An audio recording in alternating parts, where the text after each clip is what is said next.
Baik, kita mulai ya.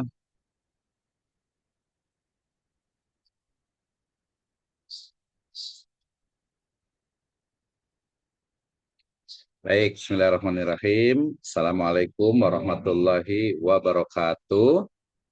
Waalaikumsalam Waalaikumsalam warahmatullahi warahmatullahi wabarakatuh. wabarakatuh. Alhamdulillahirrabbilalamin. Wassalatu wassalamu ala asrafil anbiya'i wal mursalin. Habibana wa nabiyyana Muhammadin sallallahu alaihi wasallam wa ala alihi wa ashabihi wa man tabi'ahum bi ihsanin ila yaumiddin wa ba'd. Qala Allah Ta'ala fi kitabihil karim. A'udzu billahi minasyaitonir rajim. Bismillahirrahmanirrahim. Ya ayyuhalladzina amanu taqullaha haqqa tuqati wa la tamutunna illa wa antum muslimun.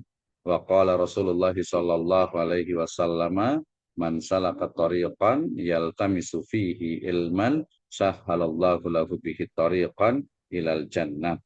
Amma ba'd fa inna astaqal hadithi kitabullah wa khairal huda hudan nabiyyu sallallahu alaihi wasallam. Alhamdulillah, syukur Allah Subhanahu wa Ta'ala yang telah memberikan kepada kita kenikmatan iman, Islam, dan juga ihsan. Salawat dan salam sama-sama kita panjatkan kepada junjungan alam Habibana wa Nabiyyana Muhammadin Sallallahu Alaihi Wasallam, kepada seluruh ahlu baitnya, para sahabatnya, serta orang-orang yang senantiasa mengikuti jejak sunnahnya hingga akhir zaman. Saya ucapkan terima kasih kepada seluruh mahasiswa di program studi Magister Pendidikan Agama Islam Sekolah Tinggi Agama Islam Surajul Falah Bogor. Ya, baik, terima kasih. Kita akan lanjutkan di pertemuan yang ketiga ini ya dengan teori terkait dengan teori dan model kurikulum dari klasik sampai ke kontemporer. Ya, tadi saya sudah siapkan untuk materinya ya, tapi ternyata kayaknya agak sedikit tertukar ini ya. Harusnya ada di bagian sini nih di kurikulum pendidikan agama Islam ya, mestinya yang ini ya, karena tadi saya sudah edit, saya sudah perbaiki sehingga nantinya sudah layak. Oke ya, jadi kita akan bicara tentang konsep, kemudian landasan, teori, dan juga model ya. Jadi saya awali dengan firman Allah Subhanahu wa Ta'ala ya, di transition ya. Oke, baik. Saya awali dengan firman Allah Subhanahu wa taala ya dalam surat Ad-Dzariyat ayat ke-56. Ini dalam konteks kurikulum adalah the main goals of curriculum ya. Kama qala Allah azza wa jalla wa ma khalaqtul jinna wal insa illa liya'budun ya. Aku tidak menciptakan jin dan manusia. Allah Subhanahu wa taala tidaklah menciptakan jin dan manusia melainkan untuk beribadah kepadaku. Ad-Dzariyat ayat ke-56 ya. Ini terkait dengan bagaimana tujuan dari kurikulum ya. Kemudian yang kedua dalam surat An-Nahl ayat ke-78 ya, Allah Subhanahu wa taala berfirman, a'udzubillahi minasyaitonirrajim, wallahu akhrajakum min butuni ummahatikum la ta'lamuna syai'a wa ja'ala lakumus sam'a wal absara wal af'idata la'allakum tashkurun ya. Allah Subhanahu wa taala telah mengeluarkan kamu dari perut ibumu tanpa mengetahui sesuatu pun. Berarti konteksnya di sini adalah bagaimana lingkungan itu akan turut membentuk dari kepribadian seorang siswa di surat An-Nahl ayat ke-78 ya. Kemudian terkait dengan metode ya, metode dalam pembelajaran ya, learning method, ini kita bisa lihat dalam surat An-Nahl ayat ke-125 di mana Allah Subhanahu wa taala berfirman, a'udzubillahi minasyaitonirrajim, ud'u ila sabili rabbika bil hikmati wal mau'izatil hasanah wajadilhum billati hiya ahsan. Serulah ya, ud'u ila sabili rabbik ya, ke jalan Rabbmu bil hikmah ya, dengan hikmah, kemudian mau itu hasanah, nasihat yang baik ya, wajadilhum billati hiya ahsan, dan juga debatlah mereka dengan cara yang terbaik ya. Jadi bagaimana metode dalam pembelajaran ini kita bisa lihat dalam surat An-Nahl ayat ke-125. Kemudian hadis dari Nabi SAW yang sama-sama kita sudah hampir hafal semuanya ya, riwayat Muslim di mana beliau bersabda, "Man salaka thoriqan yaltamisu fihi ilman, sahalallahu lahu bihi thoriqan ilal jannah." Ya, siapa saja yang menempuh jalan untuk menuntut ilmu, mencari ilmu, maka Allah Subhanahu wa taala akan mudahkan baginya jalan menuju surga. Ya, dalam riwayat Abu Daud dikatakan beliau bersabda, "Amarona Rasulullah sallallahu alaihi wasallam an nunazzilan nasa manazilahum." Rasulullah memerintahkan kami untuk menempatkan manusia sesuai dengan kedudukannya. Ini konteksnya adalah bagaimana kedudukan dari ahli ilmu, ya, ya fa'iladzina amanu minkum walladzina utul ilma darajat, ya. Kemudian juga terkait dengan isi atau konten dari sebuah kurikulum ya dalam Islam, selain tadi akidah yang qawiyah ya, juga ada sabda dari Kanjeng Nabi Muhammad SAW di mana innama bu'istu li utamma makarimal akhlak, ya, beliau diutus untuk menyempurnakan akhlak yang mulia, riwayatnya Ahmad, ya. Dari sini menjadi energi bagi kita untuk mengkaji tentang bagaimana sebenarnya kurikulum, ya, mulai dari konsepnya seperti apa, terutama nanti dalam perspektif pendidikan agama Islam, landasannya seperti apa, teori-teori yang berkembang, termasuk juga model dari pengembangan kurikulum, ya. Dalam hal ini adalah nanti kita fokuskan kepada kurikulum pendidikan agama Islam. Baik, pertama kita pahami dulu ya bahwasanya kaitan dengan kurikulum itu adalah tujuan dari pembelajaran, ya. Jadi yang pertama itu kita perlu sekali memahami tentang konsep, ya. Jadi bagaimana konsep kurikulum dalam perspektif Islam. Nah, kita akan pelajari bersama. Yang kedua adalah mengidentifikasi fungsi. Maksudnya apa? Jadi nantinya mahasiswa itu terutama di program Magister Pendidikan Agama Islam itu akan mampu untuk mengidentifikasi fungsi esensial kurikulum PAI, ya. Kemudian menjelaskan landasan ya filosofis, teologis dan juga sosiologis dari kurikulum berbasis Islam, ya. Selain itu juga mampu nantinya menganalisis teori dan model, ya. Jadi menganalisis teori dan model kurikulum baik yang klasik ataupun kontemporer, ya. Yang berikutnya adalah nantinya akan mampu untuk mengkaji ya secara mendalam model kurikulum terutama dari perspektif Islam. Nah, ya jadi hari ini kita akan belajar tentang bagaimana konsep, fungsi, landasan, teori dan model serta bagaimana sebenarnya mengembangkan model kurikulum yang berbasis kepada nilai-nilai Islam. Oke.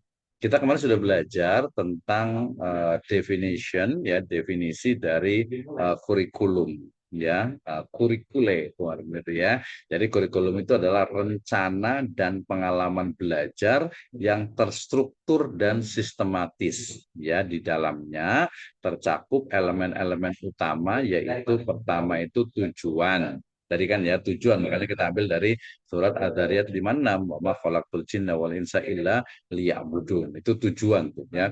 Kemudian isi itu berarti kontennya. Berarti di situ ada ibadah, ada syariah, ada muamalah. Kemudian metode pembelajarannya serta evaluasi dari hasil belajarnya. Pokoknya mulai dari awal sampai akhir ya itulah kurikulum, bagaimana membentuk siswa ya agar memiliki kemampuan yang diharapkan ya dalam sebuah tujuan. Oke, ya.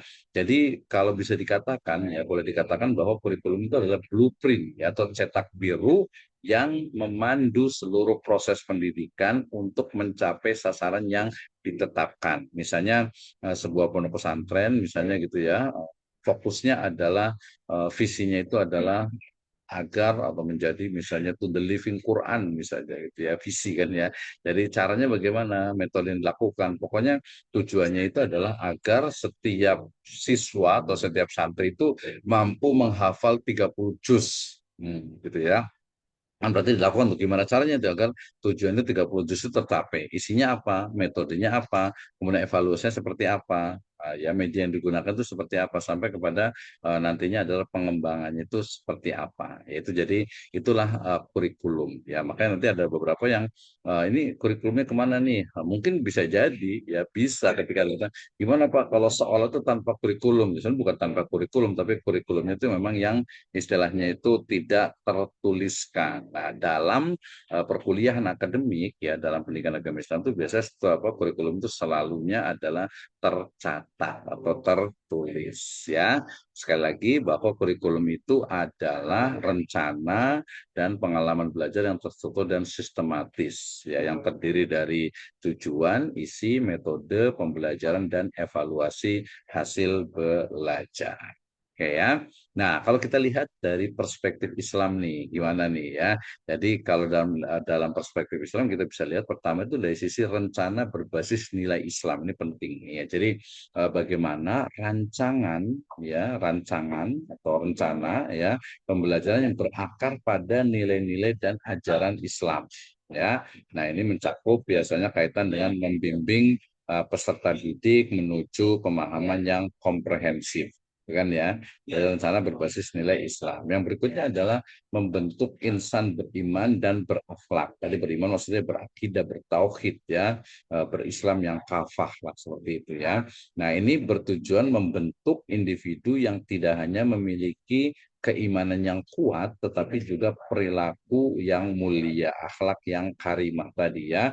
Jadi katakan bahwasanya Rasulullah bersabda, innama bu'istu liutamima makarimal akhlak. Dalam surat Al-Qalam juga dikatakan wa innaka la'ala khuluqin azim, ai dinil azim ya.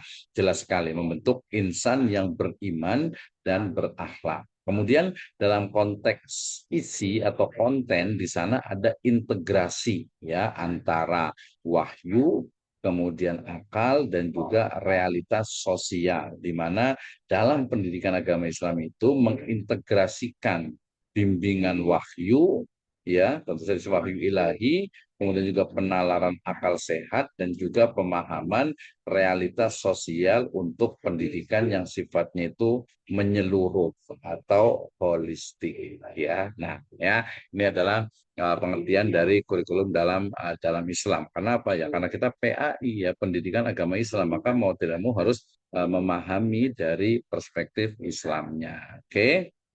Berikutnya kita lihat dari karakter ya, karakter kurikulum pendidikan agama Islam. Kita lihat nih ya. Jadi bagaimana karakteristik kurikulum pendidikan agama Islam. Yang pertama jelas sekali dia harus apa? Tauhid oriented ya. Jadi orientasinya itu adalah tauhid. Tauhid itu kata-kata wahada yuwahidu tauhidan yaitu menempatkan keesaan Allah Subhanahu wa taala sebagai pusat seluruh aspek pendidikan dan pengetahuan. Nah, ini penting kan?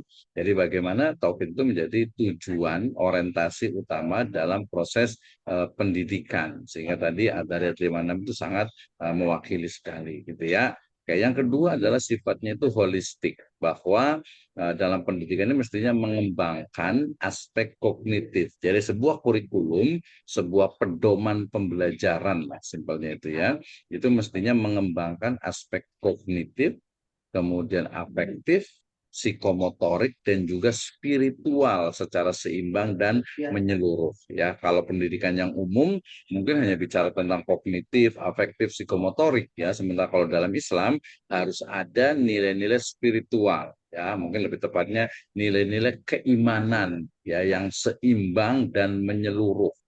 Jadi kita punya itu empat nih ya, empat perspektif atau empat dimensi ya yang menyeluruh dalam sebuah pendidikan yang sifatnya itu holistik ya, mengembangkan kognitifnya, aspek kognitifnya, kemudian afektifnya, psikomotoriknya sampai kepada keimanan ya. Jadi kalau dalam perspektif Islam, kalau pembelajaran itu tidak berkaitan dengan agama itu namanya sekuler ya, atau pembelajaran itu tidak meningkatkan keimanan kita kepada Allah Subhanahu wa taala, itu berarti lahun gitu ya, itu sia-sia berarti gitu ya. Nah, ini perspektif dari pendidikan Islam ya. Yang berikutnya adalah integratif. Artinya di sana ada integrasi ya penyatuan antara ilmu agama dan sains modern dalam satu kesatuan yang harmonis. Nah, ini yang biasanya itu di pesantren selalu disampaikan, tidak ada dikotomi, artinya ketika belajar istilahnya mata pelajaran umum ya di sana belajar agama, ketika belajar matematika di sana juga belajar agama, ketika belajar biologi juga belajar agama, ketika belajar sosiologi juga mereka sedang belajar agama, yaitu namanya integratif, ya.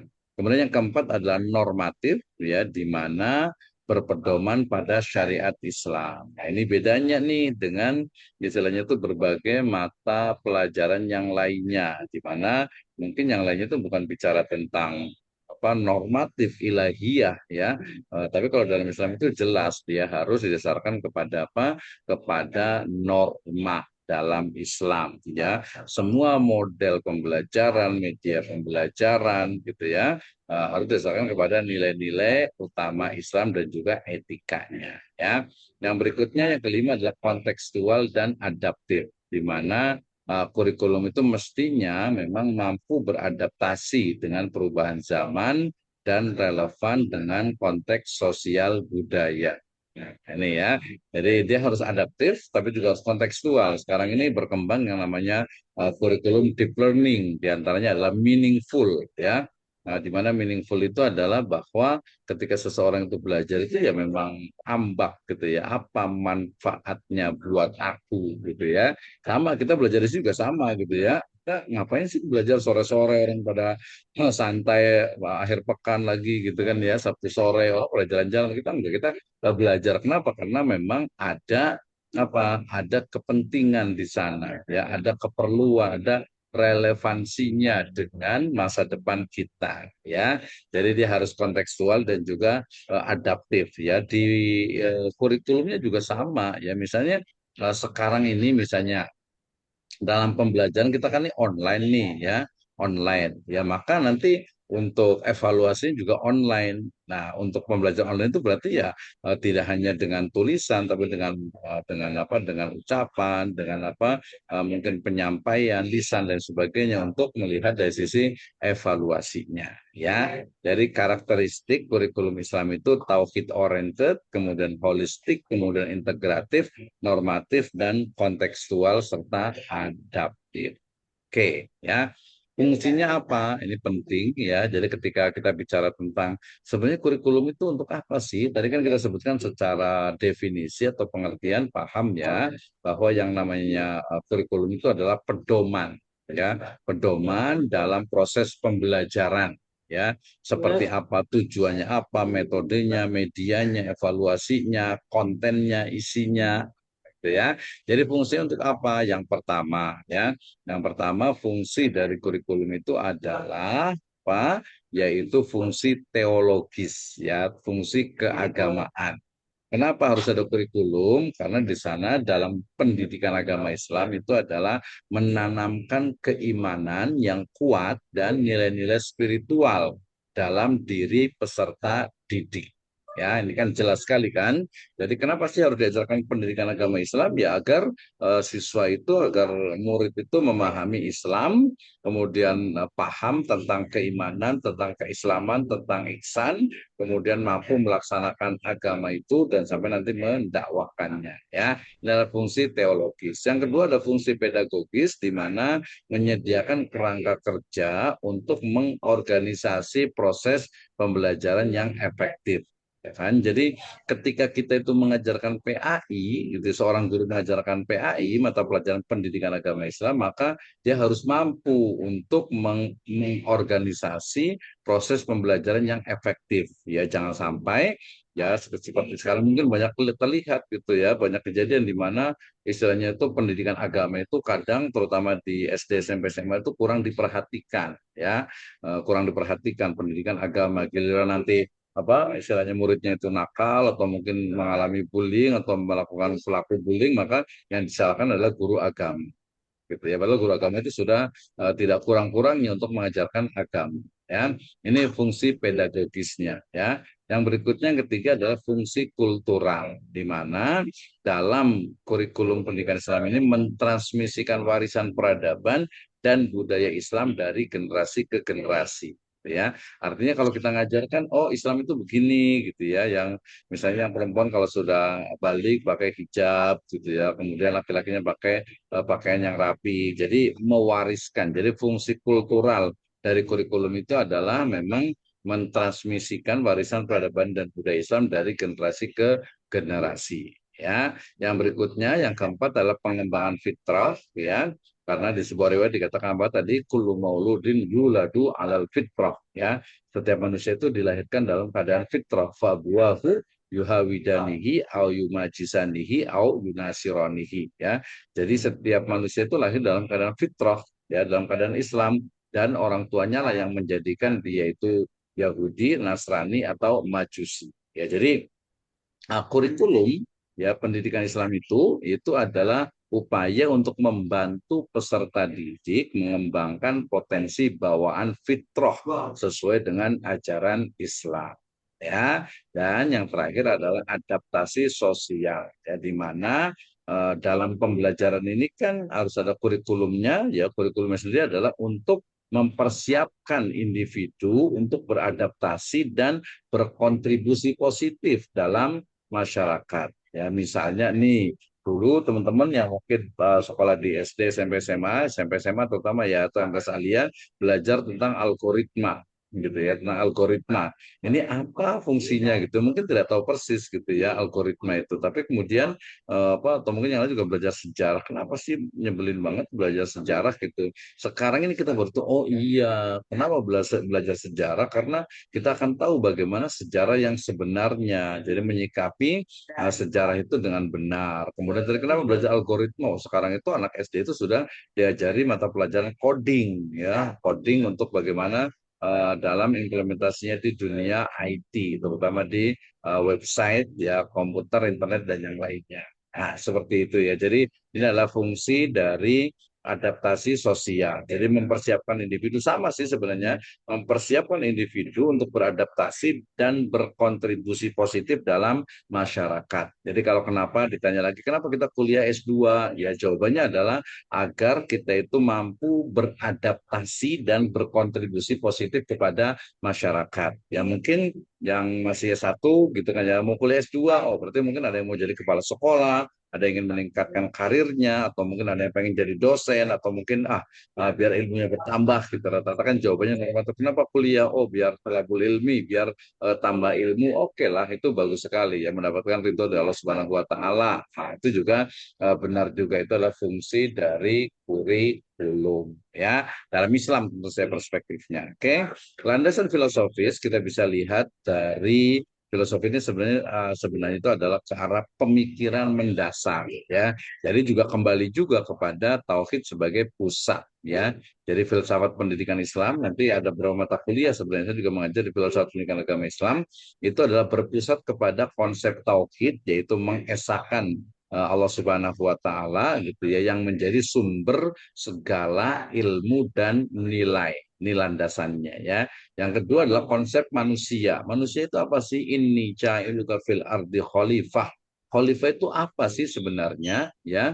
Kemudian konteks manusia sendiri kayak gimana sebenarnya manusia itu? Maka dalam landasan filosofis konsep manusia itu melihat manusia sebagai makhluk ciptaan Allah Subhanahu wa taala yang memiliki fitrah, memiliki akal, la'allakum ta'qilun, ya, untuk berpikir, ya, inna fi khalqis samawati wal ardi wa ikhtilafil laili wan nahari la ayatin liulil albab alladzina yadhkurunallaha qiyaman wa qu'udan wa 'ala junubihim wa yatafakkaruna fi khalqis samawati wal ard rabbana ma khalaqta hadza batila. Jadi akal untuk berpikir dan juga ruh sebagai esensi keberadaan. Ini menarik ketika bicara tentang bagaimana sebenarnya kurikulum itu mestinya, ya, mengoptimalkan fungsi dari jasad manusia dan juga ruh manusia. Makanya dalam Islam kita mengenal ada namanya tarbiyah ruhiyah, ya, pendidikan rohani, ya, bukan hanya pendidikan jasmani saja, ya.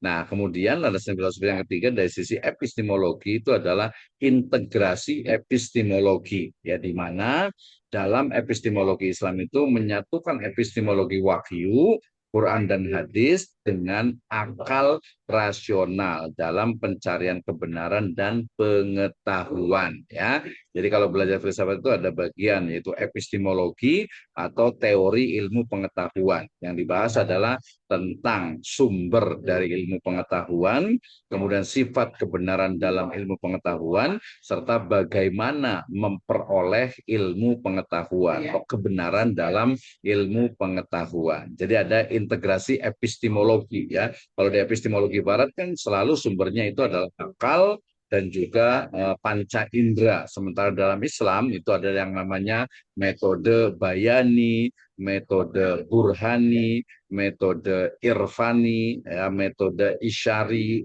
Itu adalah bagian dari epistemologi dalam Islam. Oke, berikutnya landasan teologis ya. Kalau tadi landasan filosofis dalam sebuah kurikulum, maka berikutnya adalah karena kita pendidikan agama Islam, maka landasan teologisnya itu juga harus jelas. Yang pertama adalah harus berbasis kepada Al-Quran dan hadis. Kenapa? Karena kurikulum itu, ya kurikulum PA itu bersumber langsung dari ajaran pokok Islam yang termaktub dalam Al-Quran dan hadis. Kama qala Allah Azza wa Jalla, ya ayyuhalladzina amanu atiullaha wa atiur rasul wa ulil amri minkum. Wahai orang yang beriman, taatlah kepada Allah, taatlah kepada Rasul, dan juga ulil amri di antara kalian. Fa'in tanazatum fi syai'in, apabila kalian berbeda pendapat tentang suatu masalah, farduhu ilallah ay ila kitabillah wa ila sunnatin nabawiyah. Ya, jadi kalau kita berbeda pendapat tentang suatu masalah, farduhu ilallahi wa rasulih in kuntum tu'minuna billahi wal yaumil akhir zalika khairu wa ahsanu ta'wila. Jadi landasan teologisnya teo ya, teo itu artinya adalah Tuhan. Logis dari logo artinya ilmu. Berarti teologis itu adalah ilmu tentang ketuhanan. Makanya ada teosofi gitu ya.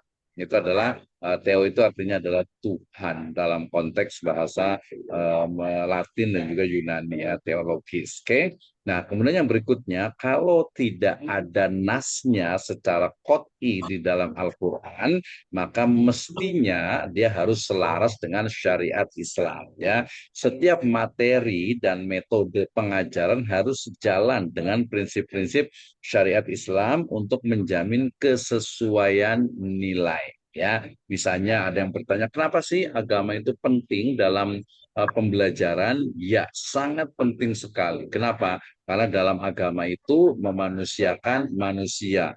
Sains atau ilmu pengetahuan yang tidak didasarkan kepada agama, yang terjadi itu adalah manusia makan manusia atau manusia lain dianggap lebih rendah posisinya, kedudukannya, derajatnya ya, dan kadang bukan kadang ya, banyak terjadi di masa lalu itu di mana ilmu pengetahuan yang tidak berorientasi kepada manusia, kepada agama, kemudian menjadikan manusia itu sebagai kelinci percobaan ya, manusia itu dianggap sebagai binatang ya, manusia itu dianggap sebagai istilahnya itu objek uji coba dalam ilmu pengetahuan mereka, dan itu banyak terjadi dalam Islam. Tidak diperbolehkan ya, bahkan kita sendiri sebagai muslim itu tidak boleh untuk menyakiti ya, bagi menyakiti orang muslim ya, baik itu yang hidup ataupun yang sudah meninggal. Dalam surat Al-Ahzab ya dikatakan ayat ke-58 dikatakan apa? Walladzina yu'dzunal mu'minina wal mu'minatin bi ghairi maktasabu faqad ihtamalu buhtana wa ismam mubina. Ya, orang-orang yang menyakiti orang Islam tanpa ada sebab kesalahan dari orang Islam itu, maka dia faqad ihtamala buhtanan, dia telah melakukan sebuah kebohongan, wa ismam mubina, dan dosa yang besar.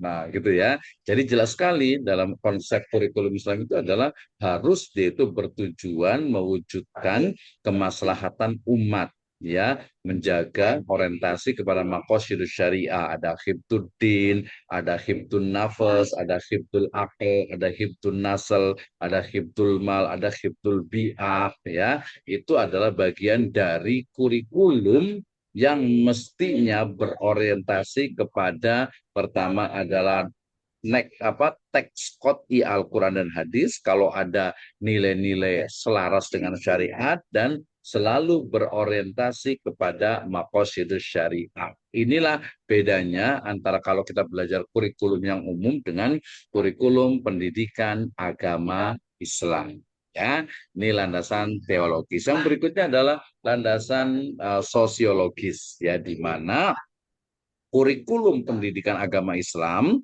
itu harus responsif terhadap kebutuhan dan dinamika masyarakat Muslim modern. Ya, ini penting nih, ya.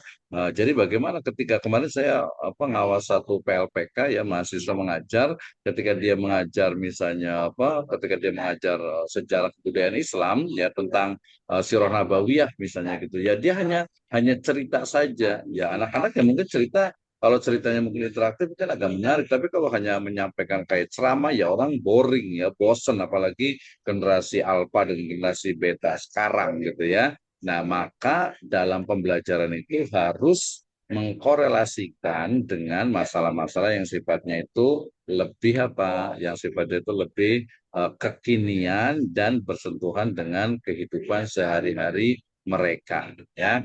Jadi mempersiapkan peserta didik untuk menghadapi realitas sosial. Nah, ini penting nih, ya. Jadi dari sisi landasan filosofi, landasan sosiologis, mestinya kurikulum itu harus responsif dan adaptif, ya. Misalnya sekarang itu ya tadi, sekarang lagi ramai bullying nih. Kenapa ya? Kok anak-anak itu mudah sekali gitu, ya. Sebenarnya sih dari dulu juga udah ada sebenarnya gitu, ya. Cuman karena ada media sosial gitu, ya. Jadi lebih cepat dan mudah didengar, viral lah bahasanya gitu, ya. Kayak itu yang pertama. Yang kedua adalah mengenali dan menjawab tantangan kontemporer seperti globalisasi, perkembangan teknologi, dan pluralisme sehingga pendidikan itu tetap relevan. Nah, ini, ya, jadi harus menjawab tantangan kontemporer. Zaman sekarang belajar sudah pakai AI, mau nggak mau lah. Ya, kita harus belajar, kita harus tahu bagaimana sih cara kerja dari artificial intelligence, misalnya seperti itu, ya. Kemudian yang kedua, memandang pendidikan sebagai agen transformasi sosial, ya. Jadi artinya memandang pendidikan sebagai agen transformasi sosial yang mampu membentuk karakter individu dan masyarakat yang lebih baik. Nah, ini, ya. Jadi ini penting nih. Jadi bagaimana landasan sosiologis dalam pendidikan agama Islam itu dia harus pertama itu responsif, kedua menjawab tantangan kontemporer, dan yang ketiga itu sebagai agen transformasi sosial. Oke, ya, benar-benar bisa dipahami. Nah, kemudian kita masuk ke teori tentang kurikulum, baik klasik ataupun kontemporer. Di sini ada 3 teori kurikulum klasik, ya. Yang pertama adalah modelnya Ralph Taylor, ya, yang menekankan 4 pertanyaan dasar. Tadi tujuan, ya, main goals-nya, pengalaman belajar, learning experience, kemudian juga organisasi pengalaman, dan juga evaluasi hasil. Ini menurut modelnya Ralph Taylor, ya. Yang kedua model dari Hilda Taba yang lebih melakukan pendekatan induktif yang melibatkan guru dalam pengembangan kurikulum. Dimulai dari learning experience dari siswa atau dari student, gitu, ya. Jadi ini pendekatan induktif yang melibatkan guru dalam pengembangan kurikulum dimulai dari pengalaman belajar siswa. Nah, jadi agak beda, ya. Kalau di atas itu sangat, istilahnya itu sangat formatif gitu, ya. Sementara yang kedua modelnya Taba ini dia lebih kepada pengalaman belajar, ya. Kemudian yang ketiga dari modelnya Peter Oliva yang memandang kurikulum sebagai sebuah sistem yang komprehensif, ya, dengan fase pengembangan dan implementasi yang jelas, gitu, ya. Jadi dia lebih melihat kepada sistem yang komprehensif. Jadi kurikulum itu sebuah sistem. Oke, ya, ini adalah teori kurikulum. Kita mulai dari yang pertama, modelnya Taylor. Ini adalah fondasi rasional, di mana tadi ada elemen-elemen yang ada dalam kurikulum, yaitu tujuannya itu harus jelas, gitu, ya. Artinya menetapkan tujuan pendidikan yang terukur. Sih sebenarnya nanti tujuan ada yang sifatnya global dalam satu mata pelajaran, nanti bisa lebih spesifik dalam kompetensi dasar dan juga pada subtopiknya masing-masing. Jadi tujuan itu harus jelas ya. Yang kedua adalah learning experience, pengalaman belajar di mana menentukan dan mengorganisasi. Nah, mengorganisasi itu artinya to organize ya, pengalaman belajar itu. Ya, jadi kalau kita pengalaman belajarnya, oh kemarin bikin PowerPoint, oh bikin slide presentasi, kemudian presentasi, oh, bikin draft jurnal juga itu adalah learning experience. Termasuk ketika ditanya tentang materi yang ada. Seperti itu ya. Kemudian dilanjutkan dengan evaluasi, di mana melakukan evaluasi secara sistematis ya, assessment dan juga evaluation ya. Nah, pendekatan dari Taylor ini, pendekatan linear dan sistematis ini cocok untuk mencapai atau untuk merumuskan capaian pembelajaran lulusan atau CPL di PAI. Ya, jadi tujuannya apa? Pengalaman belajarnya seperti apa? Kemudian juga evaluasinya. Di dalamnya sebenarnya ada isinya, otomatis, kontennya, ada metodenya, ada juga medianya. Ya, dalam modelnya Taylor terkait dengan fondasi rasional. Oke, ini adalah model yang pertama. Yang berikutnya ada modelnya tadi Hilda Tabak ya. Sebentar. Oke, sebentar. Nggak jalan. Oke, ya. Yang kedua tadi ada modelnya Hilda Tabak. Ya, yang kedua tentu saja ya. Nah, oke, sebentar. Nah, ini ya. Ini adalah yang kedua, modelnya Taba dari bagaimana menekankan kepada pengembangan kurikulum yang dimulai dari guru menggunakan pendekatan yang induktif, di mana nanti kita lihat dari menggunakan student centered learning, diagnosis kebutuhan gitu ya. Jadi tadi yang saya katakan kita yang mau belajar siapa gitu, siswa aja. Berarti kita harus tahu yang dibutuhkan siswa itu apa gitu. Jadi jangan sampai hanya monolog saja dari gurunya ke siswanya misalnya. Nah, tidak seperti itu ya. Kemudian juga ada penentuan tujuan. Yang ketiga ada seleksi dan juga organisasi isi, serta juga adanya evaluasi. Ya, dan ini model Taba ini sangat cocok untuk madrasah dan sekolah Islam yang heterogen, yang mengakomodasi konteks lokal. Ya, konteks lokal itu maksudnya ya kurikulum atau mata pelajaran yang memang tidak ada secara spesifik, misalnya di kurikulum nasional. Ya, nah ini adalah model Taba di mana diagnosis kebutuhan, penentuan tujuan, seleksi dan organisasi isi sampai kepada evaluasi. Oke. Kemudian yang ketiga ada modelnya Oliva dengan sistem komprehensif di mana kurikulum sebagai sistem besar yang menyelaraskan tujuan institusi, mata pelajaran, pengalaman belajar, evaluasi dan juga pengembangan profesional guru. Ya. Nah, ini banyak nih ya, kita bisa berangkat dari mulai dari sini nih ya, dari tujuan institusi. Jadi bagaimana visi institusi tujuannya, yang kedua tujuan mata kuliah. Nah, ini nanti kalau di perguruan tinggi itu ada namanya, kemarin kita tahu ya di penjelasan tentang RPS itu ada apa namanya itu CPL, capaian pembelajaran, ada CPMK, capaian mata pelajaran, ya capaian lulusan mata pelajaran, CPMK-nya, ya, kemudian ada pengalaman belajar, ada learning experience, ya, kemudian ada pengembangan guru, ya, serta ada administrasi sampai ke evaluasi, ya, itulah modelnya Oliva ini. Dia lebih detail ya dan lebih mendalam. Tapi biasa agak sedikit rumit kalau dipraktekkan, walaupun ini biasanya cocoknya untuk modelnya Oliva ini adalah untuk perguruan tinggi yang mengintegrasikan visi universitas. Ya, tadi ya. Jadi kalau model Oliva ini lebih cocok untuk kurikulum di perguruan tinggi. Oke, kemudian ada juga tokoh atau teori kontemporer ya, di mana di sini itu ada konstruktivisme dan juga rekonstruksionisme ya. Jadi kalau konstruktivisme itu pengetahuan dibangun oleh peserta didik, pendidik itu hanya sebagai fasilitator ya. Jadi dia metodenya itu menggunakan problem based learning, inquiry learning, dan juga project based learning. Nah, ini yang sekarang banyak digunakan ya dalam proses pembelajaran baik itu di pendidikan dasar dan menengah dan juga di perguruan tinggi ya menggunakan konstruktivisme ya. Yang berikutnya adalah rekonstruksionisme sosial di mana pendidikan sebagai alat transformasi sosial itu menumbuhkan kesadaran kritis ya. Makanya muncul istilah nanti ada moderasi beragama, ada anti radikalisme dan juga etika sosial. Nah, ini biasanya dikaji dalam teori kurikulum yang sifatnya itu kontemporer. Oke, kemudian yang berikutnya setelah kita tahu yang klasik dengan yang kontemporer gitu ya, maka apa nih kira-kira model dari kurikulum yang kita sebut Islam klasik ya. Kalau di zaman dulu itu kan ada madrasah gitu ya, ada pesantren, ada halakoh. Kalau kita lihat kan kurikulum pada masa itu ya, sekarang juga masih ada di beberapa itu misalnya relasi guru dengan murid itu kuat gitu ya. Jadi guru itu betul-betul ya karena banyak sekali riwayat-riwayat juga memang kita harus terutama nanti di beberapa kitab gitu yang memang kita harus menghormati ahlul ilmi, menghormati guru dan lain sebagainya. Jadi adab sebagai fondasi utama ya. Kemudian berbasis kepada kitab di mana kurikulum yang berpusat kepada teks-teks klasik. Ini juga terjadi nih ya. Jadi memang agak berbeda ya kalau ditanya gimana sih kok agak beda ya pembelajaran kurikulum atau pembelajaran di perguruan tinggi dengan di pesantren. Iya, karena memang dari sisi kurikulumnya itu berbeda. Kalau di pesantren Salafiyah atau yang klasik itu dia berbasis kitab. Ya.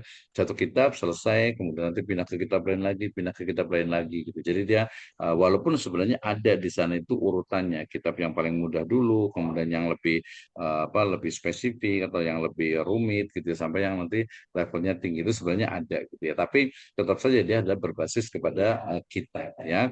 Kemudian penekanannya adalah pada spiritual dan juga akhlak sehingga membentuk karakter moral yang kuat gitu ya. Nah, satu sisi sangat luar biasa sekali dari sisi moral ya, tapi mungkin dari sisi sains dan ilmu pengetahuan itulah yang tidak ada gitu ya. Mungkin apa ya? Mungkin karena fokus kepada misalnya ulum diniyah sehingga kemudian yang sifatnya itu ulum kauniyah itu tidak didalami secara spesifik. Maka di situ nanti kemudian muncul madrasah, ya muncul sekolah, ya termasuk juga SDIT, SMPIT, SMAIT, ada sekolah alam, ada sekolah ada kutab, ada sekolah unggulan Islam dan sebagainya lah. Ya itu adalah bagian dari bentuk ya ataupun juga lembaga institusi yang membedakan salah satu yang paling utamanya itu adalah dari sisi kurikulumnya.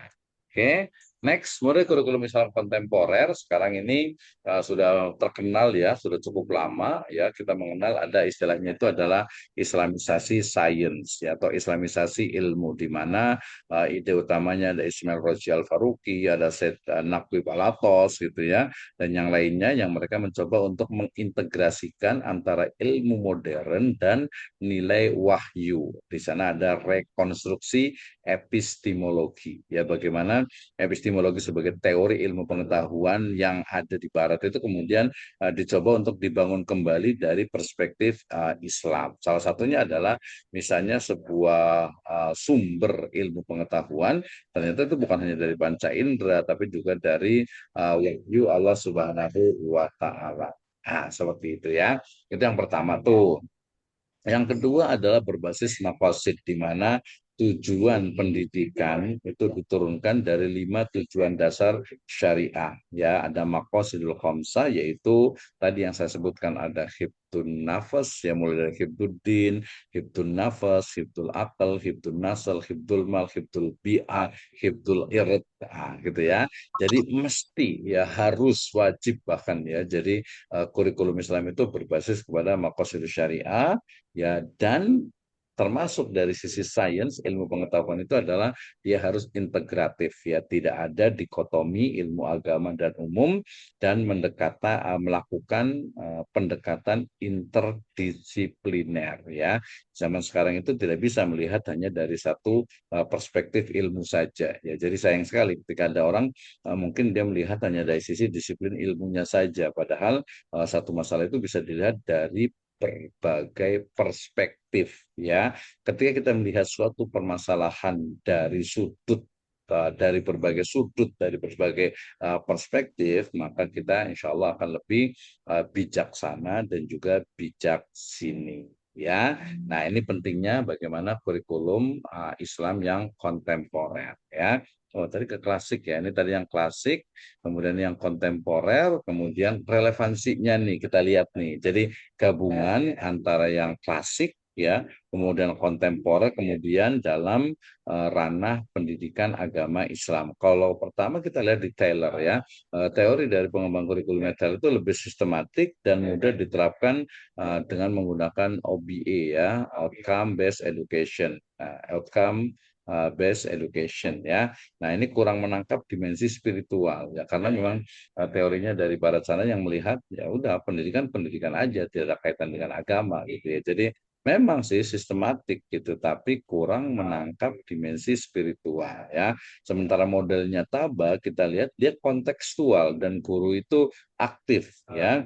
Nah, tapi di sini memerlukan adanya kapasitas guru yang memiliki kualitas tinggi gitu ya. Jadi tidak hanya transfer of knowledge saja gitu ya, tidak hanya menyampaikan ilmu, tapi betul-betul harus memahami bagaimana karakter dari siswa itu ya. Sementara Oliva, ya teori pengembangan kurikulum Oliva itu lebih melihat kepada memang dia komprehensif ya dan cocok untuk tadi kalangan perguruan tinggi ya, pendidikan ataupun juga PTKIS gitu ya. Jadi dia cocok untuk perguruan tinggi itu. Jadi implementasi administrasi itu kompleks, lebih mendalam tadi karena elemen-elemennya itu cukup banyak mulai dari visi ya, tujuan institusi sampai kepada evaluasi. Jadi dia lebih detail ya. Sementara konstruktivisme ya, konstruktivisme itu mendorong pemahaman mendalam dalam hal agama. Ya ini kalau kita kaitkan dengan agama ya, kalau kaitkan dengan yang lain juga sama. Jadi mendorong pemahaman yang lebih mendalam. Nah, ini memang perlu adanya kontrol agar tidak subjektif ya.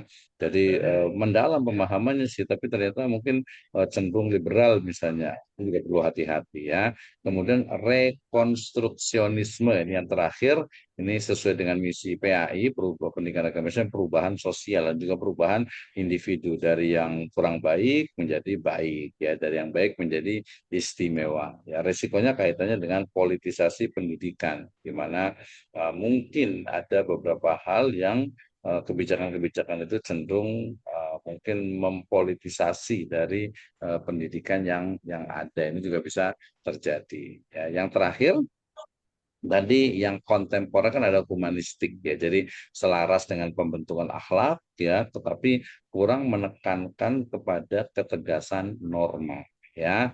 Nah di Islam klasik ya, kurikulum di pendidikan Islam klasik itu kita lihat penguatan adab dan rohani, tapi memang perlu adanya modernisasi dari sisi metodologi ya.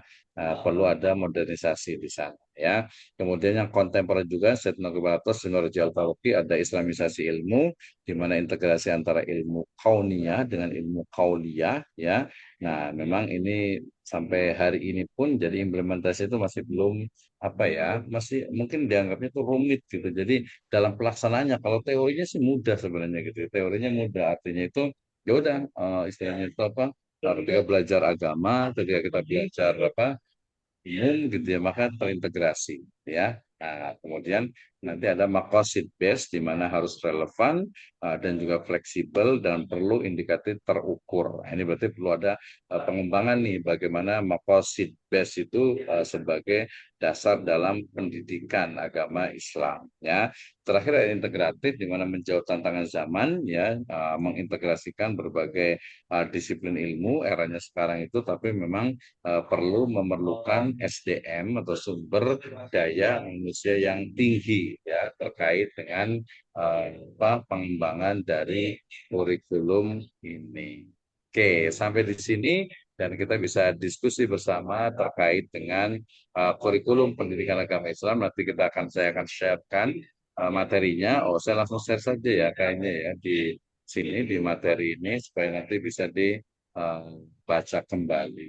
Oke, terima kasih. Saya Trobik yang masih setia. luar biasa sekali, semangat sekali ya. Oke, kemudian ada Ustadz Nanang Jamaluddin juga, ada Ustazah Zahratul Jannah Puspa, ada Ustazah Isdaria juga, ada Ustadz Dimas, ada Ustadz Fajrullah, Ustadz Swandi, Ustadz Rizky Zulfadlillah ya, Masya Allah.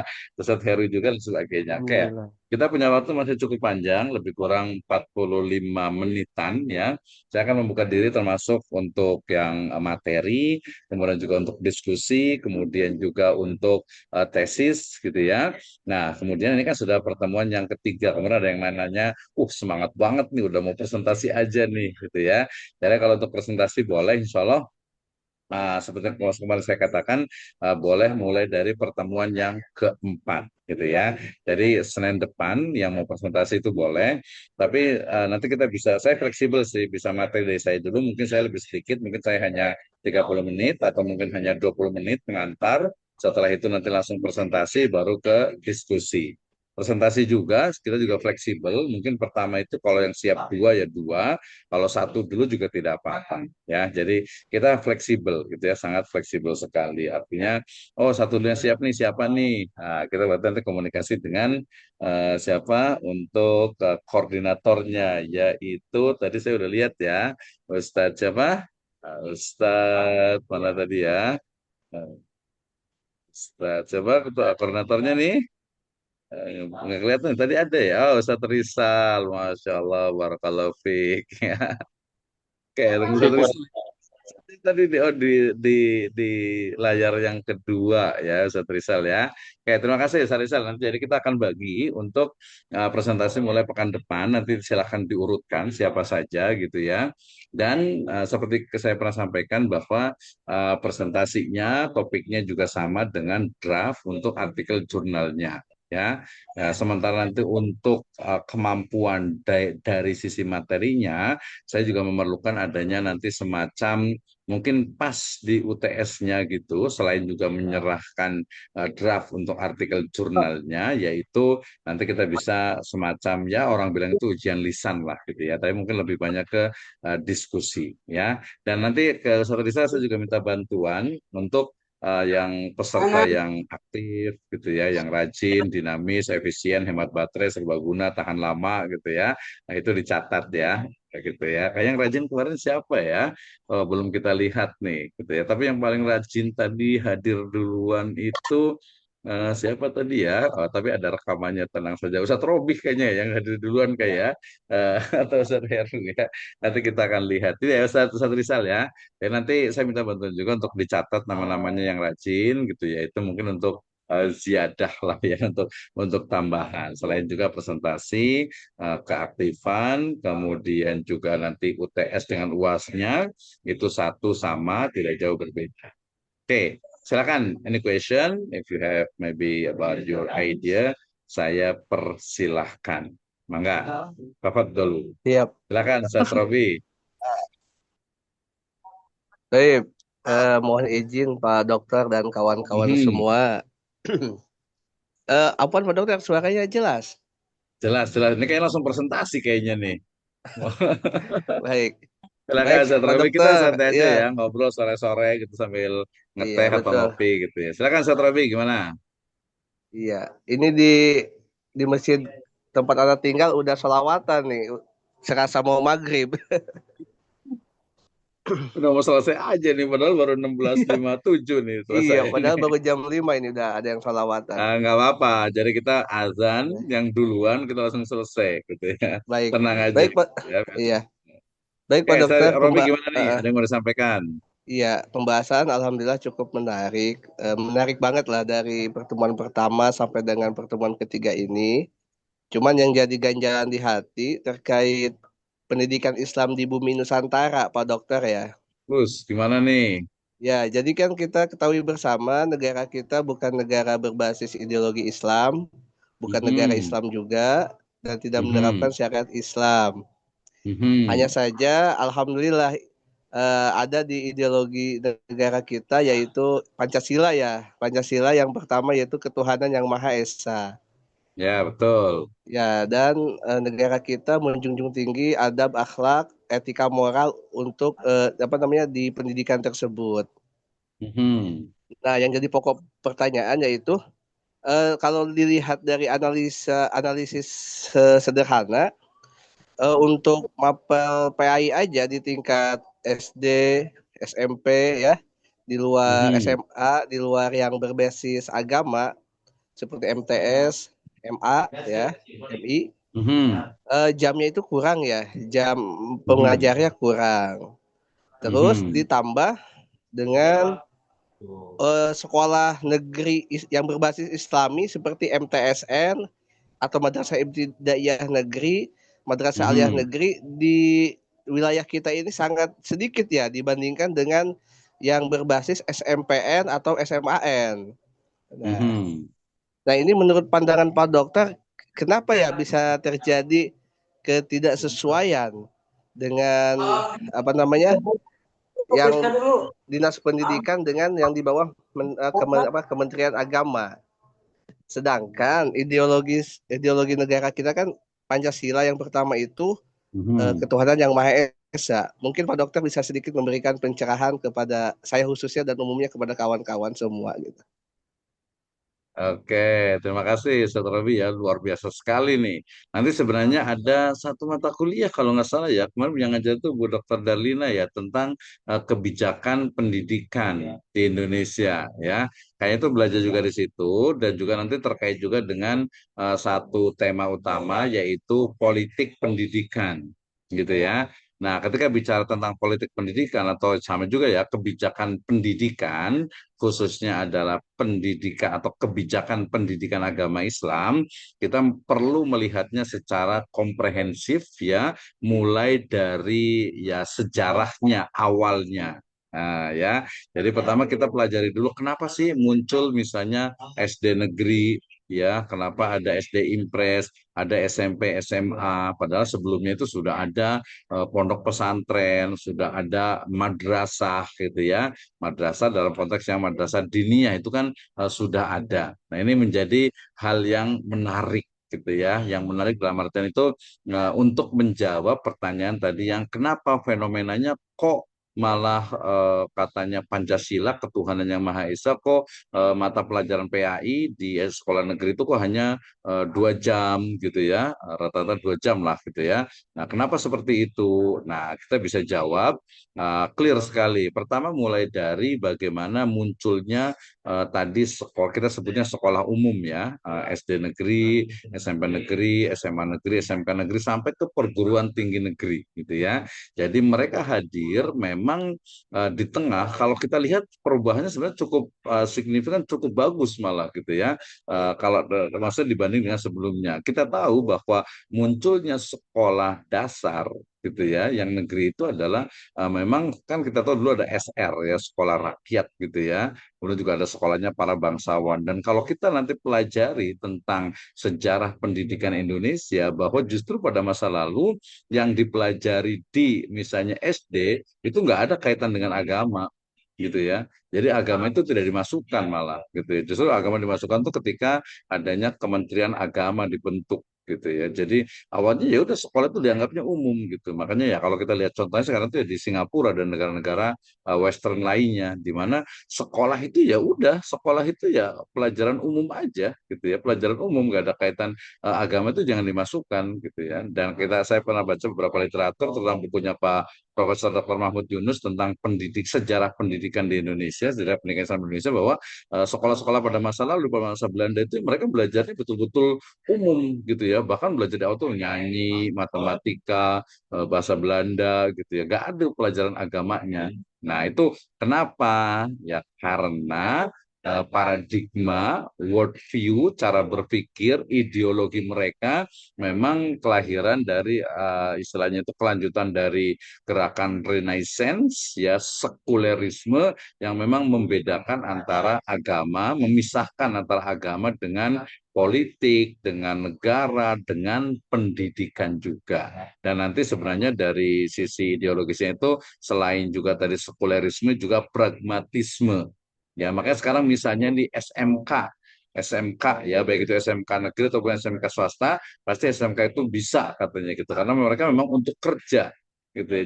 Jadi memang orientasinya itu ya udah belajar itu untuk kerja, kuliah itu untuk kerja dan sebagainya, sehingga agamanya itu ya jadi sampingan saja, walaupun kita masih bersyukur sedikit tapi perlu ada perbaikannya tentu saja. Nah itu ya. Kemudian mungkin nggak kira-kira tadi kebijakan di Indonesia itu istilahnya itu di SD negeri, di sekolah negeri itu tidak ada pelajaran agama. Mungkin saja terjadi gitu ya. Mungkin saya terjadi, tapi itu mungkin kalau saya prediksi masih lama gitu ya. Selama nanti ada Kementerian Agama itu masih tetap ada pelajaran agama gitu ya. Sekarang mungkin ditambah dengan PAI dan Budi Pekerti ya, BP gitu kan. Dan itu juga sebenarnya ya sebenarnya gimana ya? PAI kan sudah ada akidah akhlak gitu. Itu mungkin ya untuk yang memang non Muslim. Nah, nanti kaitan dengan non Muslim juga menarik juga. Kenapa? Karena memang Pancasila dalam konteks yang luas itu juga pendidikan agama, mereka juga diajarkan juga, apalagi sekarang dengan konteks moderasi, dengan konteks pendidikan multikulturalisme, itu juga banyak terjadi dan menjadi objek penelitian. Itu menarik juga. Nah, tadi saya katakan mungkin nggak ke depan itu tidak pelajaran agama, ya sangat mungkin, tapi umat Islam itu pasti mereka itu akan memperjuangkan untuk bagaimana agar pendidikan agama, kalaupun di sekolah itu tidak diajarkan, maka bisa di luar sekolah, ya. Makanya kalau di Singapura itu ada madrasah penuh masa, ada madrasah separuh masa, memang itu untuk mengajarkan agama, karena memang di sekolah itu tidak diajarkan. Makanya di Indonesia juga banyak ya ketika mereka sekolah umum gitu, terus sorenya itu biasanya kalau di SD biasanya MI ya, di SD itu biasanya baru sekolah madrasah gitu ya, dan juga yang lainnya. Tapi sebuah fenomena menarik yang perlu kita cermati juga adalah tentang memang sekarang ini udah diajari agamanya kurang ya, dari yang pesantren atau yang sekolah umum juga sama, saya nyebutnya dengan MTS kok rasa SMP ya, madrasah aliyah kok rasa-rasa SMA atau SMK bahkan. Nah ini tantangan, tapi nanti sebenarnya diskusinya bisa lebih spesifik nih Setrobi ya, tapi udah sangat luar biasa, nilainya harus 9 nih Setrobi nih harusnya nih ya. Oke, jadi secara spesifik kalau pendapat saya ya memang sebuah fenomena yang terjadi, maka umat Islam itu harus memang bisa atau mampu merumuskan dalam konteks mata kuliah saya ini adalah kurikulum yang memang sesuai dengan perkembangan zaman gitu ya. Nah, jadi banyak nih. Ini jadi Soal Robi kira-kira mau buat sekolah kayak gimana sih sebenarnya yang memang mungkin ahli hafid Quran tapi pakar IT. Nah, dan lain sebagainya. Oh, banyak banget yang mau komentar nih. Kita ke Bu Isdariah dulu, tadi sudah raise hand ya. Baru nanti ke Ustadz Agus Nuryaman ya. Oke, silakan Bu Isdariah. Mangga. Iya, Bismillah. Tafadholi. Ya Bismillah. Syukron atas kesempatannya. Ya, berkaitan dengan kurikulum PAI ini, terutama Mhm, yang mungkin di sekolahnya basicnya Mahat gitu, seperti itu mhm. sangat padat materinya seperti itu, Bapak. Kemudian ada mungkin aspek pengetahuan, misalkan di Siroh, kemudian aspek adab akhlak seperti itu, atau eh, aspek seperti apa praktek ibadah seperti itu. Jadi dalam analisis konseptual ini aspek mana yang menurut Bapak dianggap paling esensial seperti itu? Oke, terima kasih ya. Menarik nih sebenarnya tuh ya. Sebenarnya kalau merujuk kepada udhulu fisil mikafa, Islam itu ya kafa keseluruhan gitu ya. Tapi kalau kita boleh breakdown di dimensinya itu adalah ya dimensi akidah, kemudian dimensi syariah dan dimensi akhlak gitu ya. Sebenarnya tidak bisa dipisah-pisahkan sih antara akidah, syariat dengan akhlak gitu ya.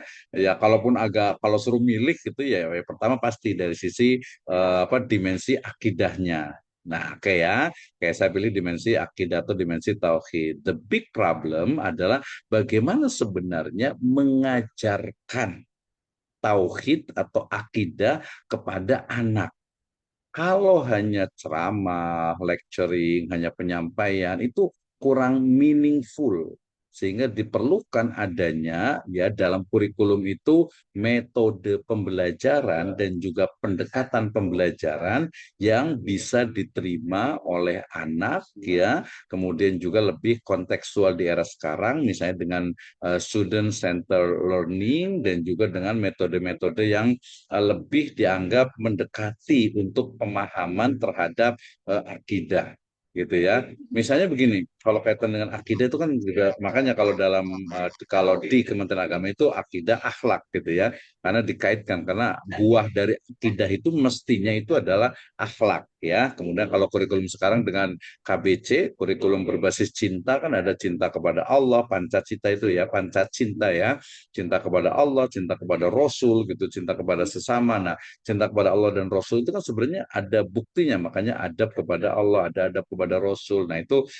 perlu betul dikembangkan. Jadi kalau dalam konteks pendidikan agama Islam yang paling penting itu adalah bagaimana menyusun ya kurikulum yang bisa mengajarkan seorang siswa itu memiliki tauhid, memiliki akidah yang baik dan bukan hanya kognitif, bukan hanya pengetahuan, tetapi juga afektif, bahkan nanti kan implementasinya adalah di psikomotorik terutama dari sisi ibadahnya. Maka tadi saya nggak bisa memisahkan antara akidah dengan ibadah kan nggak bisa dipisahkan gitu ya. Makanya nanti dalam PAI itu ada unsur ibadah yang merupakan psikomotorik yang harus diajarkan cara metode mengajarkannya bagaimana, termasuk yang paling penting itu adalah evaluasinya.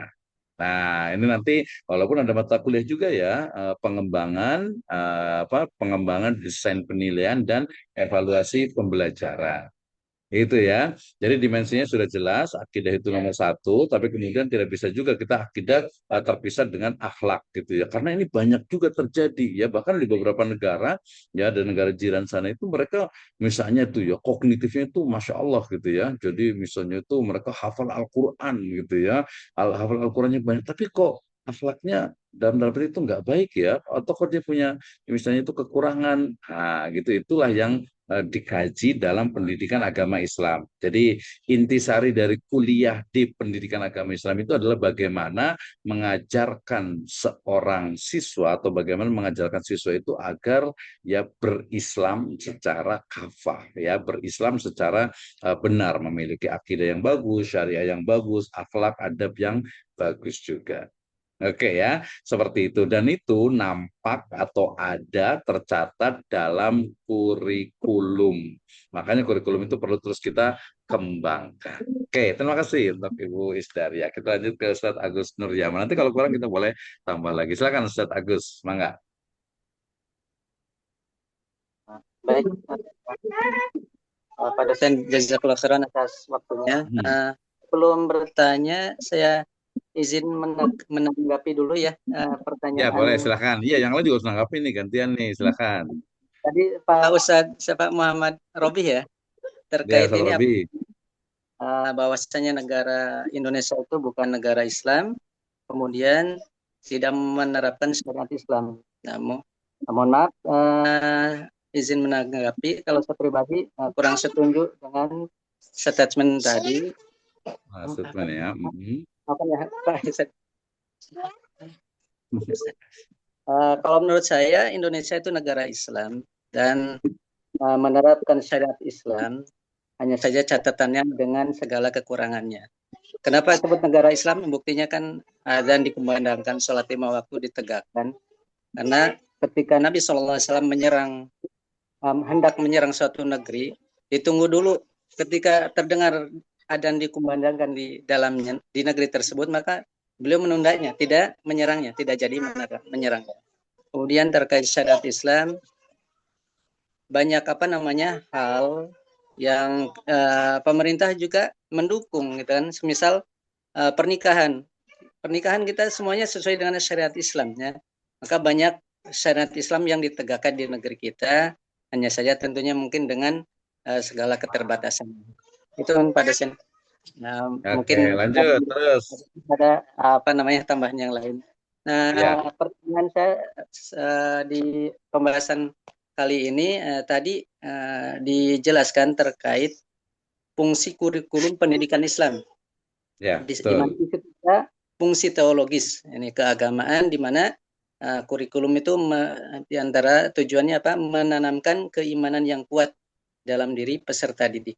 Hanya saja kalau kita lihat di pelajaran-pelajaran agama, sekolah-sekolah negeri, bahkan sebagian di sekolah yang notabene Islam juga, itu mata pelajaran atau materi-materi pembahasan di pendidikan agama itu sepertinya kurang kalau dari sisi membentuk pribadi seorang muslim yang kokoh keimanannya.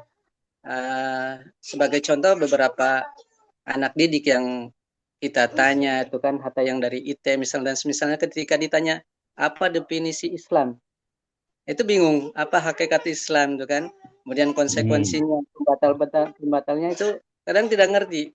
Ya, sementara kan seorang itu akan beramal sesuai dengan apa yang dipahaminya kan gitu. Nah, kira-kira ini hal seperti ini sehingga di mata pelajaran sekolah-sekolah negeri pada umumnya itu kan materi-materinya itu hal yang mendasar, yang menyentuh misalkan usul-usul dari keimanannya itu bisa dikatakan masih minimalis. Kira-kira yang menjadi faktor tersebut apa itu kan? Padahal kalau dilihat dari fungsi pendidikan kurikulumnya sendiri tadi kan ada fungsi teologisnya. Demikian Pak dosen, mohon penjelasan. Jazakallah Oke, khairan. terima kasih Ustadz Agus Nurjaman, luar biasa sekali ya. Tadi dengan Ustadz Robi juga menarik ya, karena memang itu perspektif ya. Itu bahkan sampai sekarang tuh tidak akan pernah habisnya gitu ya. Tidak akan pernah habisnya bahwa Indonesia itu ya negara kaum muslimin lah, negara muslimin lah gitu ya. Tapi kalau kita mau sedikit jujur dan kritis ya, ya betul juga perlu adanya tadi perbaikan-perbaikan. Kita jangan diam gitu. Tapi memang karena sistem dalam artian kita fokus ke ini ya, ke pendidikan ya.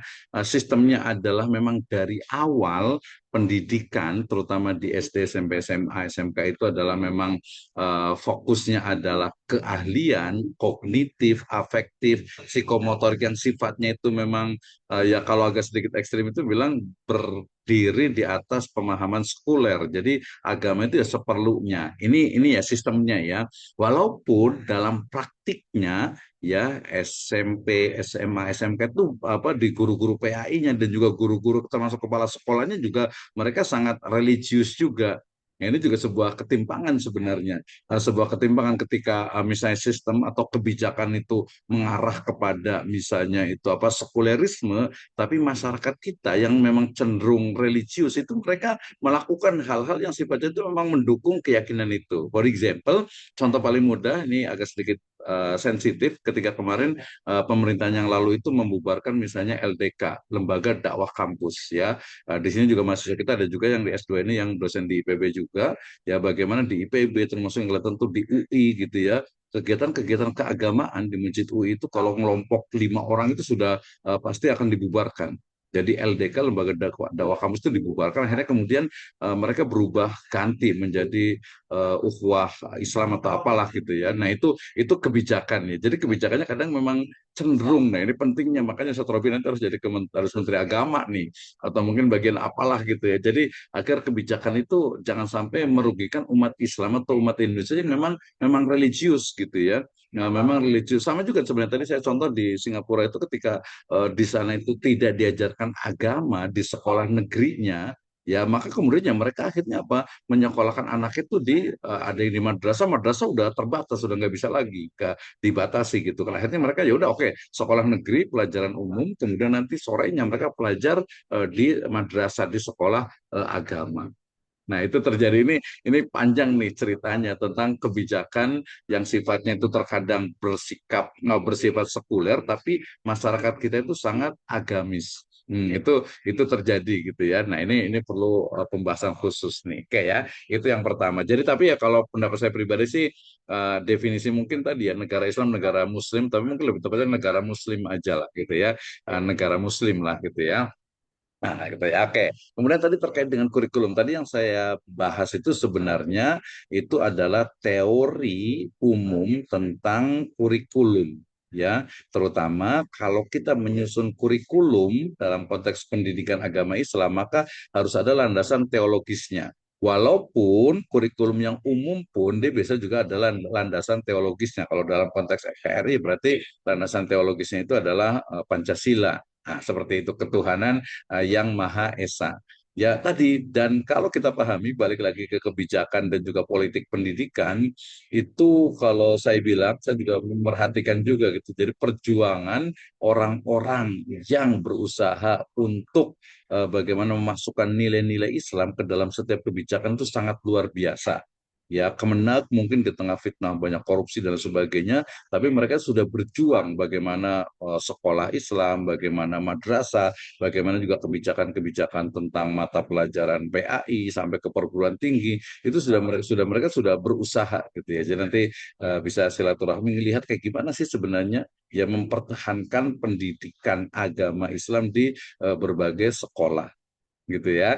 Nah, ini menarik kenapa? Karena tadi salah satunya ketika bicara tentang kebijakan ya, undang-undang, kemudian juga peraturan menteri, peraturan presiden, peraturan pemerintah dan sebagainya, itu kan memang kadang-kadang ada yang Islamnya itu dalam artian untuk kalah gitu ya, ada yang bisa mewarnai juga, ada yang masih oke, masih bagus lah gitu ya, seperti itu ya. Jadi ini sangat luar biasa bicara tentang kebijakan. Oke ya, itu pertama dilihat dari sisi sebenarnya itu dari sisi teori secara umum tentang kurikulum, yaitu harus ada aspek teologisnya. Sementara kalau dalam Islam, ya namanya juga pendidikan agama Islam istislamu lillahi bitauhid wal inqiyadu lahu bita'ah wa baru'atu minasyirki wa ahliyah. Ya sudah jelas ya tujuannya adalah mardotillah, kemudian juga apa prosesnya, metodenya itu juga harus ditentukan seperti ini. Jadi banyak lah ya. Jadi mulai tadi tujuannya apa? Ya tujuannya membentuk mungkin kalau bahasa umumnya itu adalah insan kamil, generasi robani, ya menjadi seorang pemimpin, pengayom, khalifatullah fil ard dan juga memiliki akhlak yang baik. Itu sebenarnya di Undang-Undang Sisdiknas juga sudah ada juga gitu ya. Nah, yang paling penting itu adalah pelaksanaan dan juga prosesnya serta tantangan-tantangannya. Kenapa? Ya sudah PAI-nya udah di madrasah ya, maksudnya itu pembelajaran agama sudah banyak di pesantren, di madrasah kok banyak juga ya, artinya itu kurang bisa membentuk secara istilahnya itu tadi kafah atau secara menyeluruh. Disitulah pentingnya riset, pentingnya kita penelitian, pengembangan dan juga kajian lebih mendalam gitu ya. Nah, ini pentingnya. Kenapa sih ini misalnya nih nanti yang di SMP TQ, di SMP Islam, yang di Mahat dan sebagainya, kira-kira alumninya itu seperti apa sih? Harus ada surveinya. Kalau pakai teori evaluasi itu bisa pakai teorinya evaluasi tentang pengembangan. Kira-kira alumni dari SDIT, alumni dari apa SMPIT atau mungkin SMP Tahfidz Quran dan lain sebagainya itu kira-kira kalau sudah lulus tuh mereka kayak gimana sih sebenarnya gitu? Berapa persen sih yang masih tetap Hanif gitu mungkin ya, berapa persen mungkin yang agak-agak liar gitu kali gitu ya.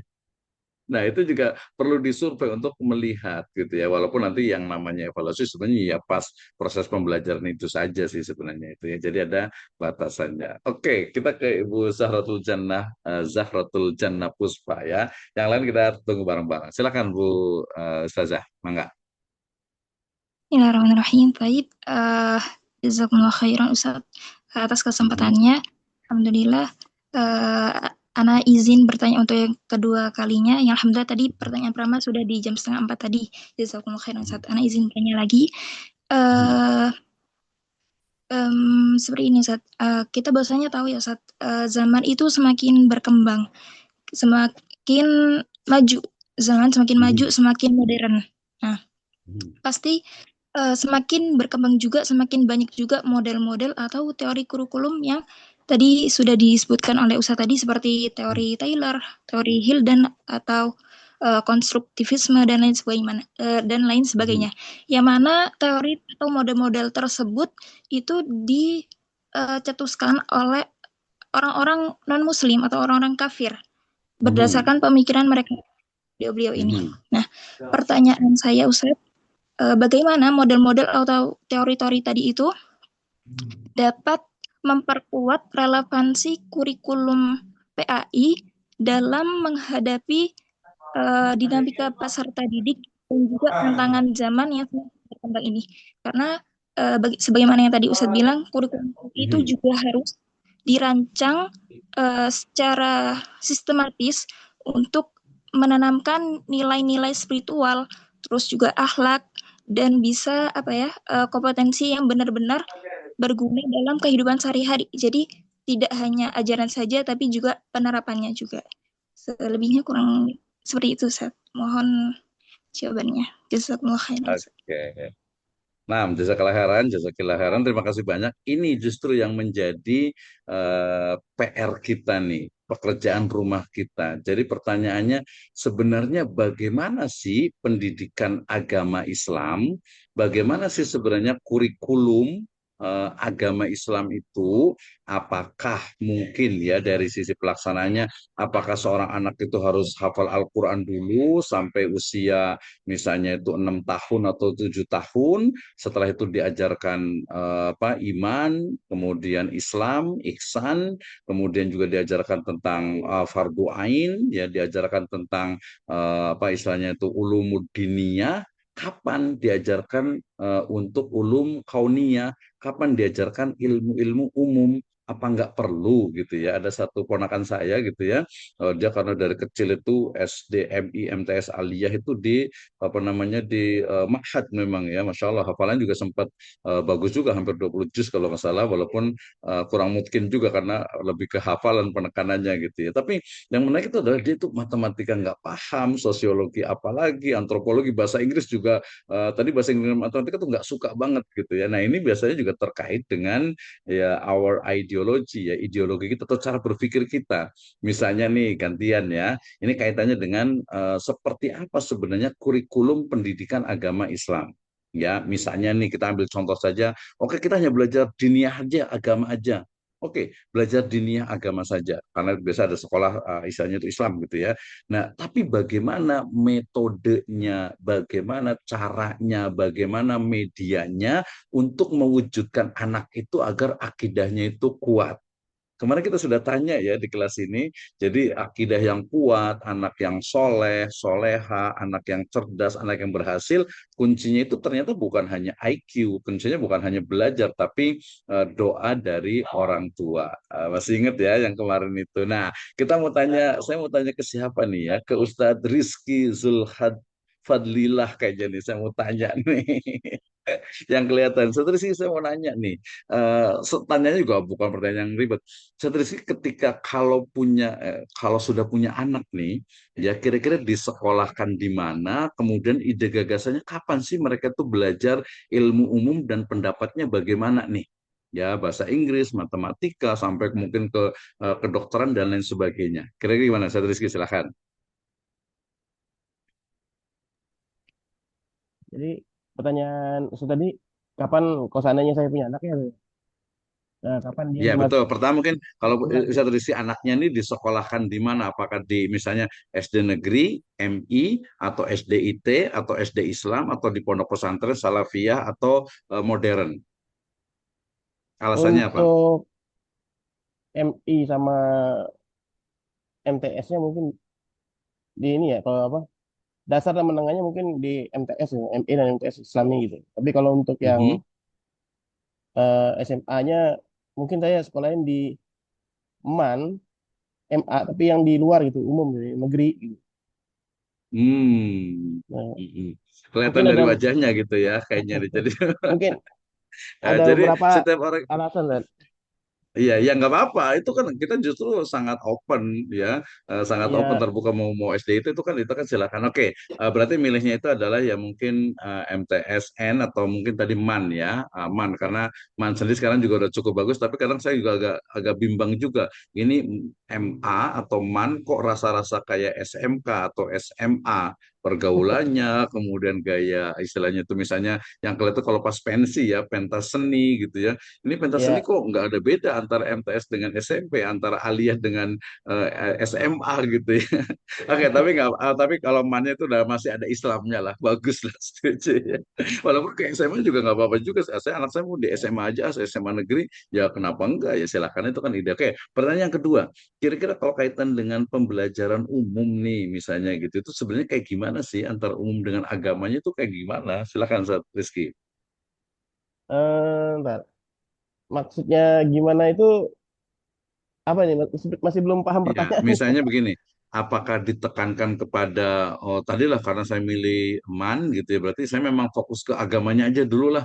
Mungkin istilahnya itu untuk pelajaran apa skill kemampuan yang umumnya nanti aja lah sampingan aja atau kebalikannya oh enggak saya harus nomor satu itu adalah zaman sekarang itu adalah skill kemampuan bahasa Inggris matematika biologi fisika sainsnya ya agama ya dipelajari saja sambil mungkin di rumah seperti apa. Ya untuknya untuk SD sama SMP-nya punya apa MI sama MTS-nya tuh mungkin masukin pesantren gitu Pak. Biar apa Mhm. fondasi agamanya tuh lebih kuat. Kenapa untuk SMA-nya dimasukin ke MAN gitu kan kalau high school-nya masukin Mhm. ke MAN itu karena biar ada pelajaran agamanya sedikit dan dia lebih mengetahui apa yang terjadi di luar gitu Pak. Dan pelajaran-pelajaran umum itu juga menurut saya itu penting gitu kan. Bukan cuman apa gitu kan buat mempersiapkan dianya itu ntar melanjutkan ke jenjang studi yang selanjutnya gitu kan. Takutnya ditakutkan itu karena terlalu terfokus terhadap pelajaran agama bukannya tidak baik-baik, akan tapi kalau seandainya terlalu fokus terhadap pelajaran agama itu, ntar pelajaran-pelajaran eksak atau pelajaran-pelajaran yang umum takutnya tertinggal gitu kan. Nah, karena kita lihat banyak sekali itu yang fenomena-fenomena di luar, anak-anak itu ditanya anak kelas 12 gitu kan, ada yang kasusnya kena razia kemarin anak SMK itu Mhm. ditanya 3 kali 4 aja nggak tahu gitu kan. Oh, Itu tadi itu ya matematikanya nggak ini ya. iya, ya padahal 3 kali 4 itu kan matematika dasar ya. Berarti sebenarnya Betul. tapi bukan berarti itu jadi kesalahan dari pihak sekolahnya juga enggak. Sebenarnya kalau seandainya ada arahan dari orang tuanya gitu kan, seandainya pulang sekolah ditanyain belajarnya apa dan sejenisnya gitu kan kayak orang tua saya dulu tuh kan wajibin ya. Jadi kalau seandainya perkalian 1 sampai 10 itu diwajibin gitu, wajib wajib tahu gitu kan. Dan karena kan itu umum banget gitu. Jadi alasan kenapa ya SMA-nya dimasukin ke MAN ya biar ilmu-ilmu yang waktu di pesantren, nah itu bisa dipakai di MAN-nya gitu kan. Bahkan saya lihat ya yang lulusan pesantren, yang SMP-nya pesantren ketika masuk MAN itu pelajaran agamanya sangat-sangat menonjol gitu. Karena waktu itu sempat kan ya, kan saya MTS-nya kan di pesantren, masuk MAN pas SMA-nya masuk MAN, pas kita ada pelajaran bahasa Arab itu, alhamdulillah gitu kan. Waktu di pesantren Iya, paling jelek, di lancar MAN lah. itu yang paling bagus gitu. Iya betul. Jadi tinggal memantapkan ilmu-ilmu umum-umumnya aja gitu. Ya, oke. Terima kasih Ustaz Rizky. Ya, menarik juga nih ya. Walaupun nanti mungkin ada yang berpikiran juga, 3 kali 4 kan nggak ditanya di akhirat juga gitu ya. Tidak ditanya di alam kubur juga 3 kali 4 berapa paling surat keempat itu apa gitu. Oh, surat apa tuh? Ya Anisa gitu kan ya. Ya memang Nah, benar itu sih juga Pak. menarik gitu. Tapi itu memang tadi perspektif. Tapi oke lah, itu kan masing-masing punya pendapat ya. Tapi yang menarik dalam konteks, dalam perspektif lebih luas lagi itu adalah memang ya tadi bahwa kita itu ya harus memiliki gitu ya dalam praktik kita harus memiliki dokter yang muslimah, kita harus memiliki mungkin dokter yang muslim, mungkin jadi tokoh-tokoh politik bahkan yang memang memiliki pemahaman Islam yang benar, kebaikan yang mereka itu memang memahami Islam secara menyeluruh lah seperti itu. Jadi tidak hanya memang tadi dari sisi agama, tapi ini justru yang menarik kalau tadi Bu Zahra tuh tanya tentang berarti bagaimana nih pendidikan agama dalam Islam. Nah, kita akan menemukan antara teorinya salaf dengan teorinya khalaf gitu ya.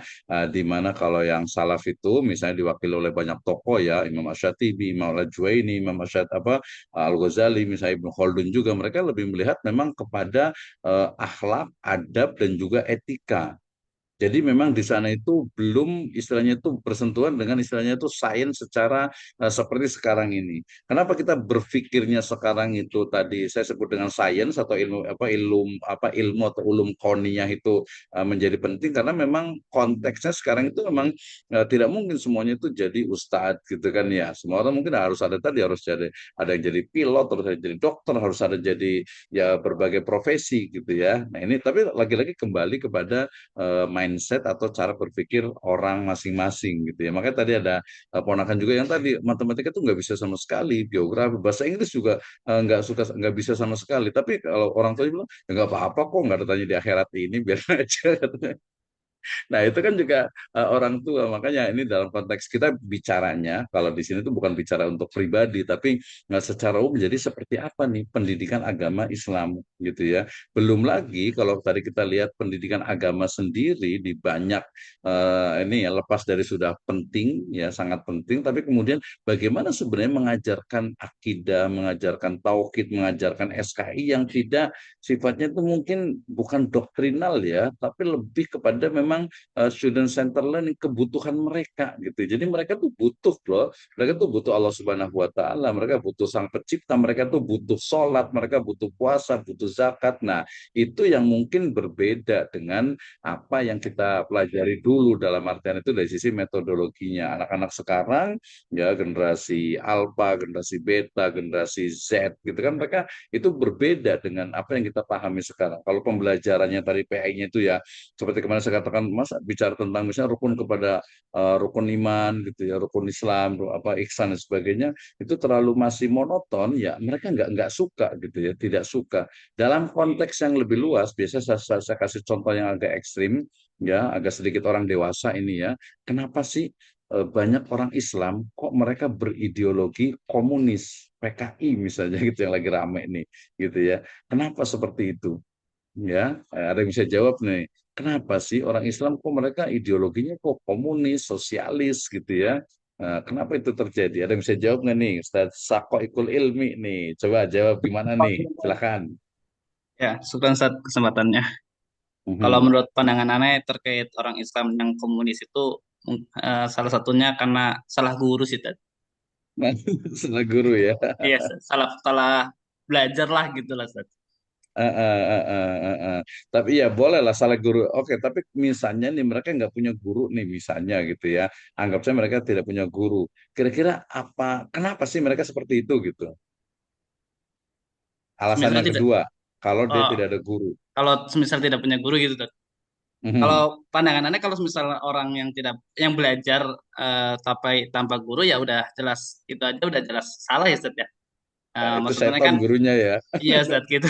Maksudnya udah salah aja gitu. Karena kan kalau Heeh. semisal pengen dapat wawasan ataupun keimanan dan yang lainnya supaya benar itu kan tentu ada yang membimbing lah gitu. Gitu Mhm. Ustaz. Oh, ada pembimbingnya, Iya betul, Ustaz betul, pembimbingnya. betul. Mhm.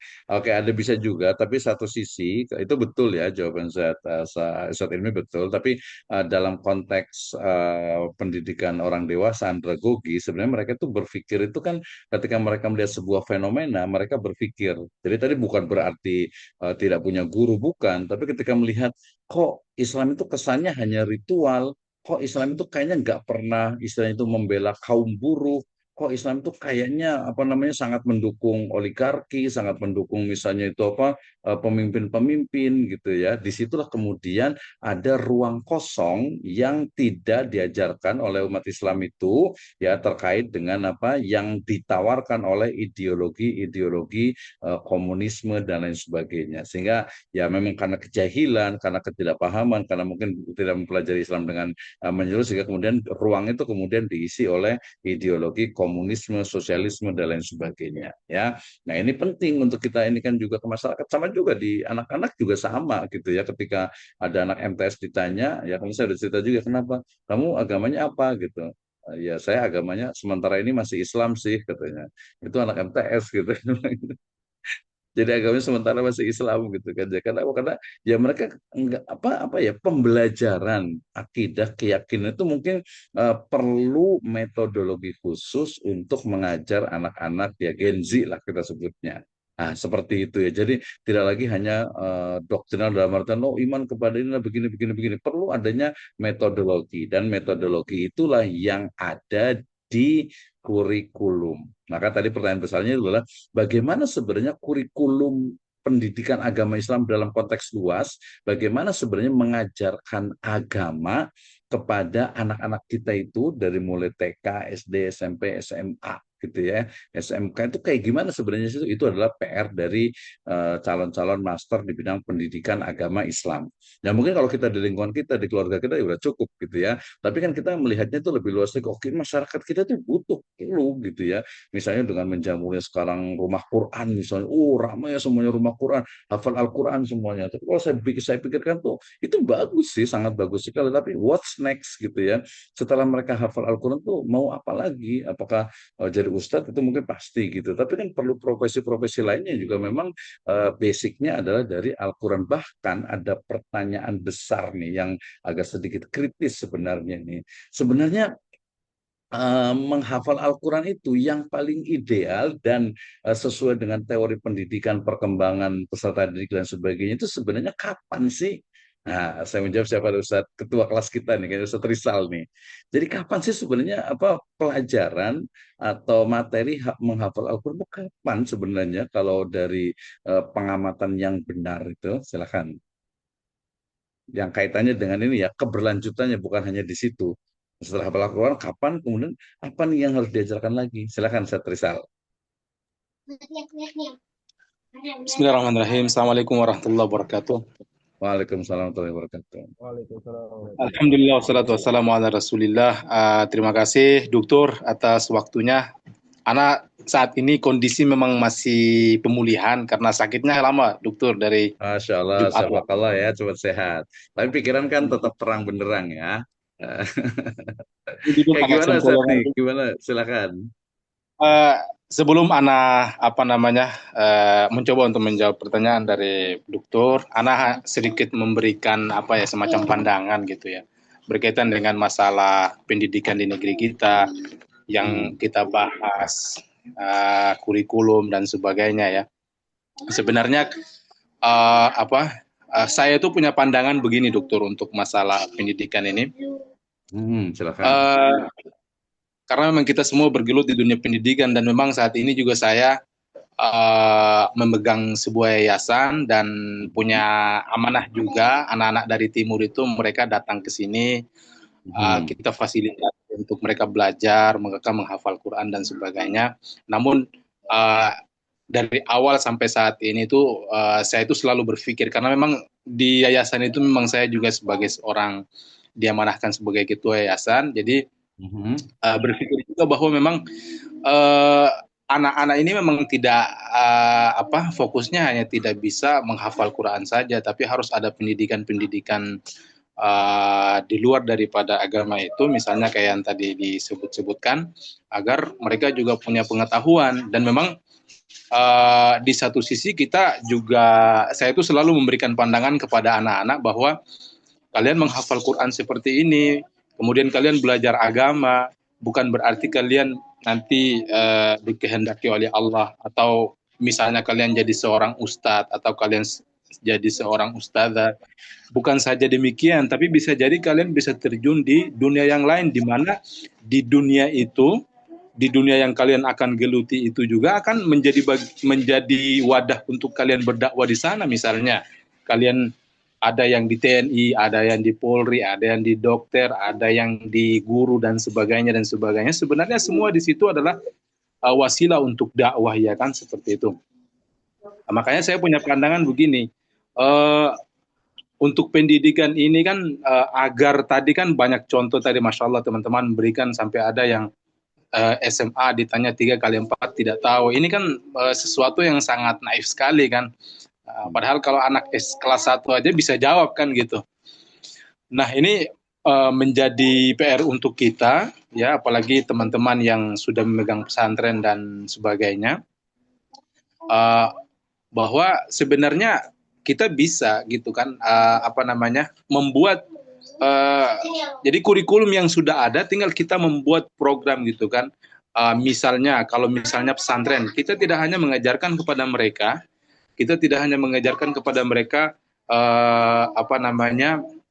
menghafal Quran saja atau belajar pelajaran-pelajaran diniyah saja, tapi kita juga harus berpikir untuk bagaimana mendatangkan guru-guru dari luar ya, guru matematika, bahasa Inggris atau sebagainya, untuk mengajarkan kepada mereka agar mereka juga bisa mengetahui, karena memang dunia saat ini itu memang seperti itu.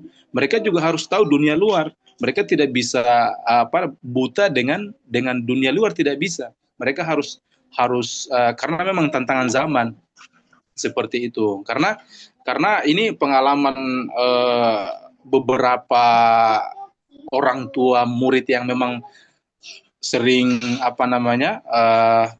berdiskusi dengan saya sendiri, bahwa anak-anak itu kalau bisa jangan pengetahuan agama saja, tapi kalau bisa mereka juga mengetahui tentang pelajaran selain daripada agama. Nah, itu untuk dunia pesantren. Kalau dunia pendidikan pada umum, misalnya kan kita bisa ini juga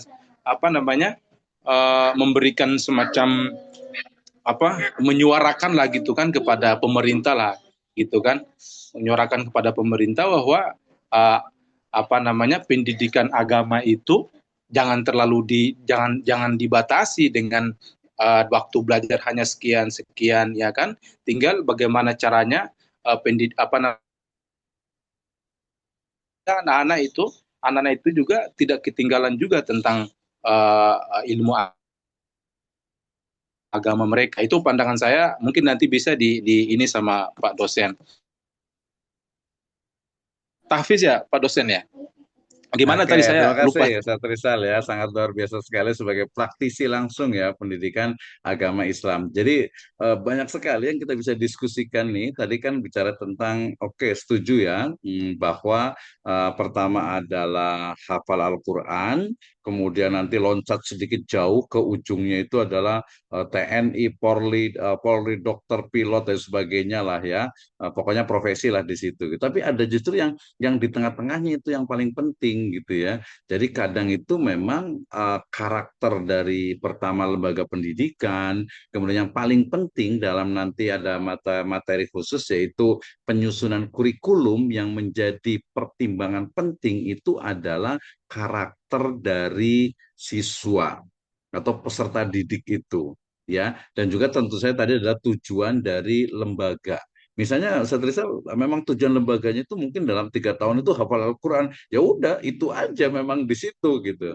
Di situ itu udah betul seperti itu ya. Nah, dalam konteks lebih luas lagi berarti setelah dari Ustadz Rizal ini mau kemana lagi nih gitu ya. Termasuk juga tadi porsi untuk pembelajaran misalnya umumnya itu mau seperti apa gitu ya, ketika misalnya digabungkan ya menjadi misalnya ide gagasan tentang sekolah Islam terpadu, SDIT, SMPIT, SMAIT, maka kemudian di situ begitu banyak mata pelajaran ya yang akhirnya justru malah membebani siswa, ya membebani siswa sehingga justru malah jadinya nggak bisa fokus. Nah, ini juga kita masuk ke permasalahan tentang apakah mau generalis atau menjadi spesialis. Apakah spesialis itu dari awal ya udah tahfidz terus sampai selesai gitu ya, atau mungkin dia generalis, adalah tahfidznya mungkin hanya 5 juz atau mungkin 10 juz saja, sisanya ditambah dengan ini. Nah, disitulah kemudian muncul ide-ide gagasan ya dalam bentuk implementasi dari kurikulum yang dirumuskan itu dalam bentuk berbagai jenis lembaga pendidikan.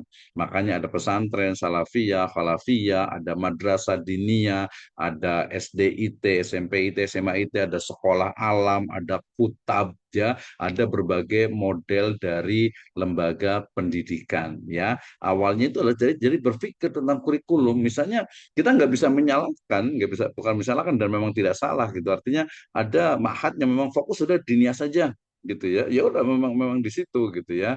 Walaupun nanti ngelihat setelah itu apa nih kira-kira, jadi perlu diperbaiki. Misalnya saya juga pernah berkomentar ke satu pondok ya, satu pondok pesantren yang memang dia memang awalnya dulu tuh hampir diniyah semuanya gitu ya, padahal faktanya itu kayak dadan ya dikit lagi nih, faktanya bahwa dari lulusan, saya udah cerita kemarin kali ya, 200 santri itu ternyata yang ke Madinah mungkin hanya 1, 2, 3 orang, yang ke Libya itu paling hanya 10 sampai 15 orang, sisanya mau kemana gitu ya. Jadi masih ada 150-an orang yang dia tidak bisa masuk ke Madinah, tidak masuk ke Libya, tidak masuk ke mungkin Ummul Qura, ke Al-Azhar dan lain sebagainya. Nah, itu dipikirkan untuk atau dalam perumusan kurikulum.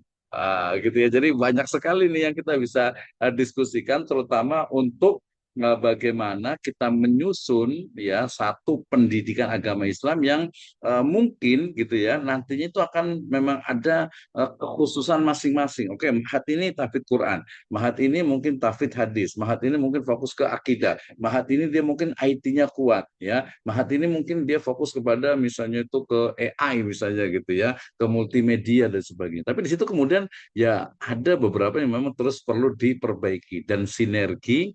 Disitulah yang paling penting. Jadi kita melihatnya bukan hanya dari satu perspektif ya, tapi lebih luas lagi dalam konteks pendidikan agama Islam yang umumnya tadi seperti apa sebenarnya pembelajaran yang memang dia dari pemerintah aturannya itu hanya cuma 2 sampai 4 jam, udah itu saja. Berarti harus ada, makanya ada sekarang itu ada program pembiasaan, ada program ekstrakurikuler ya, kemudian juga ada rohisnya dan lain sebagainya. Itu yang memang kita bisa lakukan gitu ya. Kalau kebijakan kan memang ya menyuarakan sih bisa saja gitu, tapi kan mungkin tidak semudah itu. Artinya yang kita bisa lakukan apa nih, dan masing-masing memang ada spesialisasinya, walaupun dalam konteks mata kuliah ini kita lihat lebih luas lagi. Berarti nah kita belum sampai nanti ke berlaku sendiri hafal Al-Quran itu kapan, mengajarkan iman kapan, mengajarkan sains itu kapan gitu ya. Nah belum lagi nanti kita bicara tentang bukan hanya ukhuwah insaniyah tapi juga ukhuwah Islamiyah. Ini PR besar terakhir dari saya. Jadi bagaimana kapan waktunya kita mengajarkan perbedaan kepada anak didik kita. Nah, itu yang paling penting nih. Ketika misalnya santri-santri Ustaz Rizal ini keluar gitu ya, ini kok agak beda ya. Kapan itu diajarkannya gitu kan ya. Itu menjadi hal yang menarik terutama dalam konteks ya NKRI, Negara Kesatuan Republik Indonesia. Oke ya, waktunya udah habis. Kalau kita masih banyak banget ini, teman-teman juga belum pada ngomong semuanya. Intinya adalah kita akan belajar materi besok. Insya Allah kita bicara tentang bagaimana penyusunan dalam kurikulum ini, dan silakan nanti semua juga boleh berkomentar, termasuk juga untuk UTS dengan UAS-nya, dengan presentasinya itu adalah masing-masing tentang pengembangan ya sistem ataupun kurikulum pendidikan agama Islam di sekolahnya masing-masing. Ada 2 ya, saya ulang lagi ada 2. Yang pertama adalah pertanyaan pertama adalah bagaimana implementasi kurikulumnya, yang kedua itu adalah bagaimana pengembangannya. Bisa tadi Ustaz Rizal, oke, kurikulum utama itu adalah tahfidz Al-Quran dengan diniyah gitu. Nah, pelajaran umumnya itu seperti apa, kapan, jamnya berapa, waktunya seperti apa, metodenya seperti apa, itu dituangkan dalam sebuah pedoman pembelajaran yang disebut dengan kurikulum. Oke, seperti itu ya. Mohon maaf atas segala kekurangan, sengaja, kesalahan, sengaja ataupun tidak, karena waktunya terbatas. Dan tadi sudah hadir juga. Insya Allah kita lanjutkan di pertemuan yang akan datang, Sabtu depan, insya Allah ta'ala. Wa nahtatim bilhamdallah wa doa kafaratul majlis. Alhamdulillahirrahmanirrahim. Subhanakallahumma bihamdika. Rabbil alamin. Baik. Billahi taufiq wal hidayah. Wassalamualaikum warahmatullahi wabarakatuh. Waalaikumsalam warahmatullahi wabarakatuh. Assalamualaikum warahmatullahi